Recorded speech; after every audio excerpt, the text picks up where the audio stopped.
ಇವತ್ತಿನ ಧರ್ಮ ಅಂದರೆ ಹಿಂದೂ ಮುಸ್ಲಿಂ ಕ್ರಿಶ್ಚಿಯನ್, ಯಾಕೆ ಧರ್ಮದ ವ್ಯಾಖ್ಯಾನ ಬದಲಾಯಿತು ಅಂತ. ಬಿಜೆಪಿಯವರು ಭಾರತೀಯರೇ, ನಾವು ಭಾರತೀಯರೇ. ನಿಜವಾಗಿಯೂ ಧರ್ಮ ಅಂದರೆ ಏನು? I follow Islam, I practise Islam, but I don't denigrate any religion. ಅವತ್ತು ಕಂಡಂಥ ಧರ್ಮ ಸಹಿಷ್ಣುತೆ ಮತ್ತು ಇವತ್ತಿನ ಧರ್ಮ ಸಂಘರ್ಷ ನೋಡಿದಾಗ ನಿಮ್ಗೇನು ಅನ್ಸುತ್ತೆ? ದೇಶದ ಮನೋಭಾವ ಹುಟ್ಟಾಕಿರುವಂಥದ್ದು ಇದು ಯಾವುದಾದ್ರೂ ದೇಶದಲ್ಲಿ ಈ ರೀತಿ ನಡೀತಾ ಇದೆಯಾ ಅಂದರೆ ಎಲ್ಲೂ ಇಲ್ಲ. ನಿಮ್ಮ ಬಾಣ ನೇರವಾಗಿ RSS BJP ಕಡೆ ಹೋಗ್ತಾ ಇದೆ, ನಾಡ್ತಾ ಇದೆ.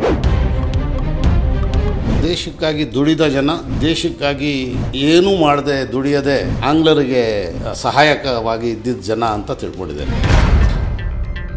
ಸ್ವಾತಂತ್ರ್ಯ ಹೋರಾಟದ ಭಾಗಿಯಾದಂಥ ಕಾಂಗ್ರೆಸ್ಸಿಗೂ ಇವತ್ತಿನ ಕಾಂಗ್ರೆಸ್ಸಿಗೂ ಸಂಬಂಧ ಇದೆಯಾ ಅಂತ.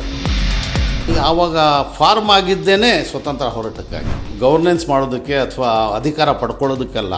ಭಾರತದಲ್ಲಿನ ಮುಸಲ್ಮಾನರು ನೆಮ್ಮದಿಯಾಗಿದ್ದಾರೆ, ಪಾಕಿಸ್ತಾನ ಬೇಕು ಅಂತ ಪಡ್ಕೊಂಡು ಹೋಗಿರ್ತಕ್ಕಂಥ ಮುಸಲ್ಮಾನರು ನೆಮ್ಮದಿಯಾಗಿದ್ದಾರೆ. ಈಗ ದಲಿತರಿಗಿಂತ ಹಿಂದೆ ಬಿದ್ದಿದ್ದಾರೆ ಮುಸಲ್ಮಾನರು ವಿದ್ಯಾಭ್ಯಾಸದಲ್ಲಿ, ನೌಕರಿಗಳಲ್ಲಿ. ಎಲ್ಲೆಲ್ಲಿ ಹಿಂದೂ ಜಾತ್ರೆಗಳಾಗುತ್ತೋ ಅಲ್ಲಿ ಮುಸಲ್ಮಾನರ ಅಂಗಡಿಗಳಿರಬಾರ್ದು ಅಂತ ಕೇಳ್ತಾ ಇದ್ದೀವಲ್ಲ, ಅದು ಮುಂಚೆ ಇತ್ತಾ? ಎಷ್ಟು ಮಾರ್ಕ್ಸ್ ಕೊಡ್ತೀರಿ ನರೇಂದ್ರ ಮೋದಿ? ಅವರು ಬರೀ ಸರ್ಕಾರ ನಡೆಸ್ತಾ ಇದ್ದಾರೆ. ಒಬ್ಬರಿಗೆ ಅನ್ನ ಇನ್ನೊಬ್ರಿಗೆ ಮಣ್ಣು ಯಾಕೆ ಮಾಡ್ತೀರಾ? ಆ ಥರ ನರೇಂದ್ರ ಮೋದಿ ನಂತರ ಯೋಗಿ ಬೇಕು ಅನ್ನೋ ಅವರ ಡಿಮ್ಯಾಂಡ್, ಆ ಥರ ಚರ್ಚೆಗಳ ಬಗ್ಗೆ ತಮ್ಮ ಕಾಮೆಂಟ್ ಏನು? ನೋಡಿ, ಯೋಗಿ ಭಕ್ತರು ಯೋಗಿ ಬೇಕು ಅಂತ ಇರ್ತಾರೆ, ಯೋಗಿ ಬೇಡ ಅವರು ಅನ್ನೋರೇ ಜಾಸ್ತಿ ಇರೋದು. ಕಳೆದ 12 ವರ್ಷಗಳಿಂದ ಇಷ್ಟೆಲ್ಲ ಸಮಸ್ಯೆ ಇದೆ ಅನ್ನೋದೇ ಆದರೂ 3ನೇ ಬಾರಿ ಯಾಕೆ ಅವ್ರನ್ನ ಆಯ್ಕೆ ಮಾಡಿದ್ರು ಜನ? ಸಾಕ 143 ಕೋಟಿಗೆ 23 ಕೋಟಿ ಜನ ಅದಕ್ಕೆ ಮೆಜಾರಿಟಿ ಅಂತ ಕರೀತೀರಾ? ಸೊ ಹಾಗಾದರೆ ಇದು ನಂಬರ್ ಗೇಮ್. ಯಾರು ದೇಶಕ್ಕಾಗಿ ಒಳ್ಳೆಯದನ್ನು ಬಯಸ್ತಾರೋ ಅದು ಯಾರೇ ಲೀಡರ್ ಆಗಲಿ ನನ್ನಲ್ಲಿ ಭಾಳ ಗೌರವ ಇದೆ. ಅವರು ಪಾಕಿಸ್ತಾನ ಮತ್ತು ಭಾರತ ನಡುವಿನ ಆ ಯುದ್ಧದ ಸನ್ನಿವೇಶಗಳು, ಸಂಘರ್ಷ ಏನನ್ಸ್ತಾವತ್ತು ನಿಮಗೆ? ಅವರು ಧರ್ಮ ಕೇಳಿ ಹೊಡೆದ್ರು ಅಂದರೆ ಅಷ್ಟೊಂದು ದುಷ್ಟರು, ಅಷ್ಟೊಂದು ನೀಚರು ಇನ್ಯಾರು. ಭಾರತ ವಿಶ್ವದಲ್ಲಿ ಪ್ರಬಲ ರಾಷ್ಟ್ರವಾಗಿ ಬೆಳೀತಾ ಇದೆ. ಎಲ್ಲರೂ ಕೂಡ ಹೇಳ್ತಿದ್ದಾರೆ ಶಕ್ತಿಶಾಲಿ ರಾಷ್ಟ್ರ, ವಿಶ್ವ ನಾಯಕ ಭಾರತ ಅನ್ನೋ ದಾಟಿಯಲ್ಲಿ. ಅದು ಹೌದು ಕೂಡ. ಅಟ್ ದಿ ಸೇಮ್ ಟೈಮ್ ಮತ್ತೊಂದು ಕಡೆ ಧಾರ್ಮಿಕ ಅಸಹಿಷ್ಣುತೆ ಭಾಳಷ್ಟು ಜಾಸ್ತಿ ಆಗ್ತಾ ಇದೆ. ವಿದ್ಯಾವಂತರು, ವಿಚಾರವಂತರು ಜಾಸ್ತಿ ಆದಾಗೆ ಸಮಸ್ಯೆಗಳು ಕಡಿಮೆ ಆಗುತ್ತೆ ಅಂತ ಬಹುತೇಕರು ಹೇಳ್ತಿದ್ರು. ಆದರೆ ವಿದ್ಯಾವಂತರು, ವಿಚಾರವಂತರು ಜಾಸ್ತಿ ಆದಂಗೆ ಮನಸ್ಸಿನಲ್ಲಿ ಸಂಕುಚಿತ ಭಾವನೆ ಕೂಡ ಒಂದಷ್ಟು ಕಡೆ ಜಾಸ್ತಿ ಆಗ್ತಿದೆ ಅಂತ. ಎಸ್, ನನ್ನ ಜೊತೆ ಇವತ್ತು ಮಾತಾಡಲಿಕ್ಕೆ ವಿಚಾರವಂತರು, ರಾಜಕೀಯ ಚಿಂತಕರು, ಸಮಾಜದಲ್ಲಿ ಬಹುತೇಕ ಒಂದಷ್ಟು ಒಳ್ಳೆಯ ವಿಷಯಗಳನ್ನ ಹರಡಬೇಕು, ಹಂಚಬೇಕು ಅಂತ ಉದ್ದೇಶ ಇಟ್ಕೊಂಡು ಸದಾ ತುಡಿತವನ್ನು ಮಿಡಿತಾ ಹೊಂದಿರತಕ್ಕಂಥ ಶಫೀವುಲ್ಲಾ ಸರ್ ಇದ್ದಾರೆ. ಸರ್ ನಮಸ್ಕಾರ, ಕಾರ್ಯಕ್ರಮಕ್ಕೆ ಸ್ವಾಗತ. ನಮಸ್ಕಾರ. ಹೇಗಿದ್ದೀರಿ? ಚೆನ್ನಾಗಿದ್ದೇನೆ, ದೇವರಿಗೆ. ದೇಶ ಇಡೀ ವಿಶ್ವದಲ್ಲಿ ಒಂದಷ್ಟು ಚರ್ಚೆಗೆ ಗ್ರಾಸ ಆಗ್ತಿರುತ್ತೆ, ಒಳ್ಳೆಯದು ಮತ್ತು ಕೆಟ್ಟದು. ಆದರೆ ಈ ದೊಡ್ಡ ದೇಶದಲ್ಲಿ, ವಿಶ್ವದ ನಂಬರ್ 1 ಜನಸಂಖ್ಯೆಯ ಸಮೀಪದಲ್ಲಿರ್ತಕ್ಕಂಥ, ಆ ಬಾರ್ಡರ್ ಇರ್ತಕ್ಕಂಥ ನಾವು, ದೇಶದಲ್ಲಿ ಪ್ರಜಾಪ್ರಭುತ್ವ ವ್ಯವಸ್ಥೆ ಇದೆ, ಎಲ್ಲವೂ ಕೂಡ ಇದೆ. ಆದರೆ ಧಾರ್ಮಿಕವಾಗಿ ಒಂದಷ್ಟು ಸಂಘರ್ಷಗಳು ಸಹಜವಾಗಿ ನಡೀತಾ ಇರುತ್ತೆ. ಮೊದಲನೇದಾಗಿ ಈ ಮೊದಲ ಧರ್ಮ ಅನ್ನೋದು ಹೇಗೆ ಅಂದರೆ ಧರ್ಮವಾಗಿ ಬದುಕಯ್ಯ ಅಂತ ಹೇಳೋದು, ಧರ್ಮವಾಗಿ ಮಾತಾಡು ಅನ್ನೋದು. ನಾವು ಹಿಂದೆ ನ್ಯಾಯವಾಗಿರು ಅಂತ. ನಮಗೆ ಈ ಹಿಂದೆಲ್ಲ ಧರ್ಮ ಅಂದರೆ ನ್ಯಾಯ ಅಂತಿತ್ತು. ಆದರೆ ಈಗ ಧರ್ಮ ಅಂದರೆ ಹಿಂದೂ, ಮುಸ್ಲಿಂ, ಕ್ರಿಶ್ಚಿಯನ್ ಅನ್ನೋದು. ಗ್ರಾಮೀಣ ಪ್ರದೇಶದಲ್ಲಿ ಧರ್ಮವಾಗಿ ಮಾತಾಡ್ತಾನವನು, ಧರ್ಮವಾಗಿ ಬದುಕೋನೆ, ಧರ್ಮರಾಯ ರೀತಿ ಅನ್ನೋದು. ಆ ಧರ್ಮ ಅಂತಾರೆ ನ್ಯಾಯ, ನೀತಿ ಅಂತಿರೋದು. ಸತ್ಯ ಬಿಟ್ಟು ಮಾತನಾಡ್ತಾ ಇಲ್ಲ ಅನ್ನೋರಿಗೆ ಆ ಥರ ಹೇಳ್ತಾ ಇದ್ದಾರೆ ಧರ್ಮ. ಬಟ್ ಇವತ್ತಿನ ಧರ್ಮ ಅಂದರೆ ಹಿಂದೂ, ಮುಸ್ಲಿಂ, ಕ್ರಿಶ್ಚಿಯನ್, ಸಿಖ್ ಈ ಟೈಪ್ ಬಂದ್ಬಿಟ್ಟಿದೆ. ಯಾಕೆ ಧರ್ಮದ ವ್ಯಾಖ್ಯಾನ ಬದಲಾಯಿತು ಅಂತ? ನೀವು ಕೇಳ್ತಾ ಇರೋ ಪ್ರಶ್ನೆಗೆ ನನಗೆ ಕೇಳಿದ್ರೆ ಇದು ತಾನಾಗಿ ಆಗಿಲ್ಲ. ಇದನ್ನು ಕೆಲವು ಪಟ್ಟಬದ್ಧ ಶಕ್ತಿಗಳು ಹುಟ್ಟಾಕ್ತಾ ಇದ್ದಾವೆ. ಒಬ್ಬ ಮುಸ್ಲಿಮ್ಗೆ ಬೇಕಿಲ್ಲ ಹಿಂದೂಗಳು ಹೇಗಿದ್ದಾರೆ, ಈ ಮನೇಲಿ ಏನು ಮಾಡ್ತಾರೆ, ಆ ದೇವಸ್ಥಾನದಲ್ಲಿ ಏನು ಮಾಡ್ತಾರೆ ಅಂತ. ಅದೇ ರೀತಿ ಒಬ್ಬ ಹಿಂದೂಗೆ ಮಸೀದಿನಲ್ಲಿ ಮುಸಲ್ಮಾನ ಯಾವ ರೀತಿ ನಮಾಜ್ ಮಾಡ್ತಾನೆ, ಏನು ಮಾಡ್ತಾನೆ, ಅವನು ಯಾವಾಗ ವಜು ಮಾಡ್ತಾನೆ, ಮತ್ತೊಂದು ಮಾಡ್ತಾನೆ, ಅದು ಬೇಕಿಲ್ಲ. ಕೆಲವರು ಇಷ್ಟಪಟ್ಟು ನೋಡ್ತಾರೆ, ಪ್ರೀತಿಸ್ತಾರೆ. ಹಿಂದೂಸ್ಗೆ ಮುಸಲ್ಮಾನರು ಪ್ರೀತಿಸ್ತಾರೆ, ಮುಸ್ಲಿಮ್ಸ್ಗೆ ಹಿಂದೂಗಳು ಪ್ರೀತಿಸ್ತಾರೆ. ಆಮೇಲೆ ದೇವಸ್ಥಾನಕ್ಕೆ ಹೋಗ್ತಿರೋರು ನಮಗೆಲ್ಲ ಚಿಕ್ಕಂದಿನಿಂದ ಏನಂದರೆ, ದೇವಸ್ಥಾನಕ್ಕೆ ಹೋಗ್ತಾರಲ್ಲ ಹಿಂದೂಗಳು, ಅವ್ರು ಯಾವ ಗಲಾಟೆಗೂ ಹೋಗಲ್ಲ ಅಂತ. ಇವಾಗ ನಾನು ಮುಸಲ್ಮಾನ, ಮುಸ್ಲಿಮ್ಗೆ ಆ ರೀತಿ ಚಿಕ್ಕಂದಿನಿಂದನೇ ಅನ್ನಿಸ್ಬೇಕಾದ್ರೆ ಹೇಗಿರಬೇಕಾಗಿತ್ತು, ಹೇಗೆ ಇತ್ತು ಅಂತ ತಿಳ್ಕೊಬೇಕು. ಅಂದರೆ ಹಿಂದೂಗಳಲ್ಲಿ ಹಿಂದೂಗಳಲ್ಲೂ ಮುಸಲ್ಮಾನರಲ್ಲೂ ಕಿತ್ತಾಡೋರು ಇರ್ತಾರೆ. ಸಾಮಾನ್ಯವಾಗಿ ಎಲ್ಲ ಸೊಸೈಟಿಯಲ್ಲಿ ಸಮಾಜದಲ್ಲಿ ಎಲ್ಲ ಥರ ಜನ ಇರ್ತಾರೆ. ಆದರೆ ದಿನ ಹೋಗಿ ಒಂದು ಪೂಜೆ ಮಾಡ್ಕೊಂಡು ಬಂದುಬಿಡೋನು ಯಾವ ತಂಟೆಗೂ ಹೋಗಲ್ಲ, ತಕರಾರು ಹೋಗಲ್ಲ ಅಂತ ಒಂದು ಎಲ್ರಿಗೂ ಗೊತ್ತು. ಮುಸಲ್ಮಾನ ಇದ್ರೂ ಗೊತ್ತು. ಅದೇ ರೀತಿ ಒಬ್ಬ ನಮಾಜ್ಗೆ ಹೋಗಿ ಬರೋನು ಯಾರಿಗೂ ಏನು ಮಾಡಲ್ಲಪ್ಪ, ಒಂದು ಸತ್ಯವಂತ ಅಂತ ಎಲ್ಲ ಹಿಂದೂಗಳಿಗೂ ಗೊತ್ತು. ಆ ಥರ ಇದ್ದಿದ್ದು ಧರ್ಮ ಅಂದರೆ. ಈಗೇನಾಗಿದೆ ಅಂದರೆ ಧರ್ಮ ಅಂದರೆ ಮತ್ತೊಂದು ಧರ್ಮ ಇರೋದು ನನ್ನ ಧರ್ಮಕ್ಕೆ ಅಡ್ಡಿಪಡಿಸೋದಕ್ಕೆ ಅನ್ನೋ ಥರ ಹುಟ್ಟಾಕ್ತಾ ಇದ್ದಾರೆ. ಆದ್ದರಿಂದ ಕೆಲವರು ಅದನ್ನು ಅಪಾರ್ಥ ಮಾಡಿಕೊಂಡು ಅಪಾರ್ಥಕ್ಕೆ ಬಲಿಯಾಗಿ ತನ್ನ ಧರ್ಮನ ಒಂಥರ, ಮತ್ತೊಬ್ಬರ ಧರ್ಮನ ಇನ್ನೊಂದು ಥರ, ಒಂದು ದುಶ್ಮನ್ ಥರ, ದುಷ್ಟ ಥರ ನೋಡುವಂಥ ಒಂದು ವಾತಾವರಣ ಹುಟ್ಟಾಕಲಾಗಿದೆ ಅಂತ ನನಗನ್ನಿಸುತ್ತೆ. ಎಸ್, ಮೊದಲಿಂದ ಅದರ ವ್ಯಾಖ್ಯಾನ ಬೇರೆ ಇತ್ತು. ಇತ್ತೀಚೆಗೆ ಬೇರೆ ಬೇರೆ ಕಾರಣಕ್ಕೆ ಆ ವ್ಯಾಖ್ಯಾನ ಬದಲಾಗಿದೆ ಅಂತ ಹೇಳಿದ್ರಿ. ನಿಜವಾಗಿಯೂ ಧರ್ಮ ಅಂದರೆ ಏನು ಅಂತ ನೋಡಿ, ನನಗೆ ತಿಳಿದ ಹಾಗೆ ಧರ್ಮ ಅಂದರೆ ಆಧ್ಯಾತ್ಮಿಕವಾಗಿ ಹೇಳೋದಾದರೆ ಪ್ರಪಂಚದಲ್ಲಿ ಮನುಷ್ಯ ಹುಟ್ಟಿದ ಮೇಲೆ ಎಲ್ಲ ಮಾನವರಿಗೂ, ಬಹಳಷ್ಟು ಜನ ಮಾನವ ಧರ್ಮ ಅಂತಾರೆ. ಮಾನವ ಅನ್ನೋದು ಧರ್ಮ ಅಲ್ಲ, ಮಾನವ ಅನ್ನೋದು ಸ್ಪೀಷಿಸ್. ಎಲ್ಲ ರೀತಿಯ ಜೀವರಾಶಿಗಳಲ್ಲಿ ಮಾನವ ಕುಲ. ಹೌದು.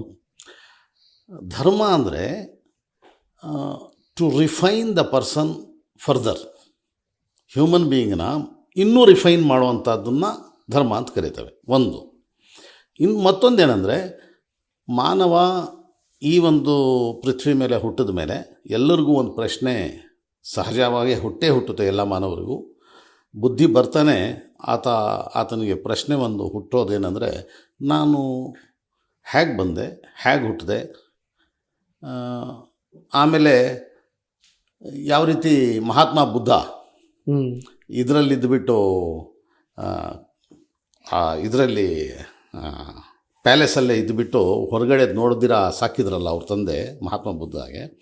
ಆಮೇಲೆ ಹೊರಗಡೆ ಒಂದು ಶವಾನ ತಗೊಂಡು ಹೋಗಬೇಕಾದ್ರೆ ಅದು ನೋಡಿಬಿಟ್ಟು ಸಡನ್ನಾಗಿ ಅಯ್ಯೋ ಜೀವನ ಇಷ್ಟೇನಾ ಅಂತ ತಿಳ್ಕೊಂಡು ಹೋಗಿ ಬಂದ್ರಲ್ಲ. ಈ ಪ್ರಶ್ನೆ ಪ್ರತಿಯೊಬ್ಬರಿಗೂ ಹುಟ್ಟುತ್ತೆ. ಮಹಾತ್ಮ ಬುದ್ಧಾಗೆ ಆ ರೀತಿ ಇಟ್ಟಿದ್ದರಿಂದ ಶವ ಹೋಗೋದನ್ನು ನೋಡಿ ತಿಳ್ಕೊಂಡಿದ್ದು. ಇಂಥ ಒಂದು ಪ್ರಶ್ನೆ ಎಲ್ಲ ಮಾನವರಿಗೂ, ಹೆಣ್ಣಾಗಲಿ ಗಂಡಾಗಲಿ ಹುಟ್ಟುತ್ತೆ.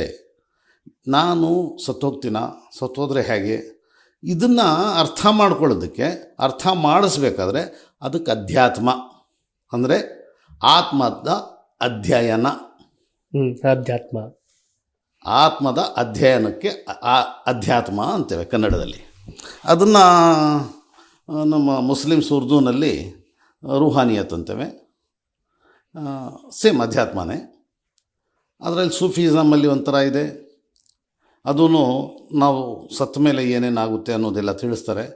ಅದಕ್ಕೆ ಸತ್ತ ಮೇಲೆ ಈ ರೀತಿ ಎಲ್ಲ ಆಗುತ್ತೆ, ನಾವು ಸಾಯ್ತೀವಿ ಅಂತ ಹೇಳಬೇಕಾದ್ರೆ, ಬದುಕಿರಬೇಕಾದ್ರೆ ಯಾವ ರೀತಿ ನಡ್ಕೊಬೇಕು, ಆ ನಡತೆ ಹೇಗಿರಬೇಕು, ಆ ನಡತೆಯಲ್ಲಿ ಎಷ್ಟು ಒಳ್ಳೆ ಮನುಷ್ಯನಾಗಿ ಬಾಳಬೇಕು, ಒಳ್ಳೆ ಮನುಷ್ಯನಾಗಿ ಬಾಳಬೇಕಾದ್ರೆ ಬೇರೆಯವ್ರ ಜೊತೆಲಿ ಯಾವ ರೀತಿ ಸಂಬಂಧ ಇಟ್ಕೊಬೇಕು, ಅವ್ರ ಹಕ್ಕುಗಳನ್ನ ಯಾವ ರೀತಿ ತಿಳ್ಕೊಬೇಕು, ಅದನ್ನು ಯಾವ ರೀತಿ ಪೂರೈಸಬೇಕು, ಆಮೇಲೆ ಬೇರೆಯವ್ರ ನೋವನ್ನು ಯಾವ ರೀತಿ ಅರ್ಥ ಮಾಡ್ಕೊಬೇಕು, ಆ ನೋವನ್ನು ಅರ್ಥ ಮಾಡಿಕೊಂಡು ನಮ್ಮ ಕೈಲಾದಷ್ಟನ್ನು ಏನಾದರೂ ಮಾಡೋಕ್ಕೆ ಸಾಧ್ಯವಾದರೆ ಅದು ಮಾಡಬೇಕು ಬೇಡವೋ, ಮಾಡಿದ್ರೆ ಏನು ಪುಣ್ಯ ಸಿಗುತ್ತೆ, ಮಾಡದಿದ್ದರೆ ಏನಾಗುತ್ತೆ, ಅದನ್ನು ಎಲ್ಲ ಬಿಟ್ಟು ಸುಮ್ಮನೆ ಒಬ್ಬ ಪ್ರಾಣಿ ಥರನೇ ಜೀವನ ನಡೆಸಿದ್ರೆ ಹೇಗಿರುತ್ತೆ, ಒಬ್ಬ ಮಾನವನಾಗಿ ಎಲ್ಲರ ನೋವನ್ನು ಅರ್ಥ ಮಾಡಿಕೊಂಡು ಜೀವನ ನಡೆಸಿದ್ರೆ ಹೇಗಿರುತ್ತೆ ಅಂತ ಏನು ಹೇಳ್ಕೊಡುತ್ತೋ ಅದು ಧರ್ಮ.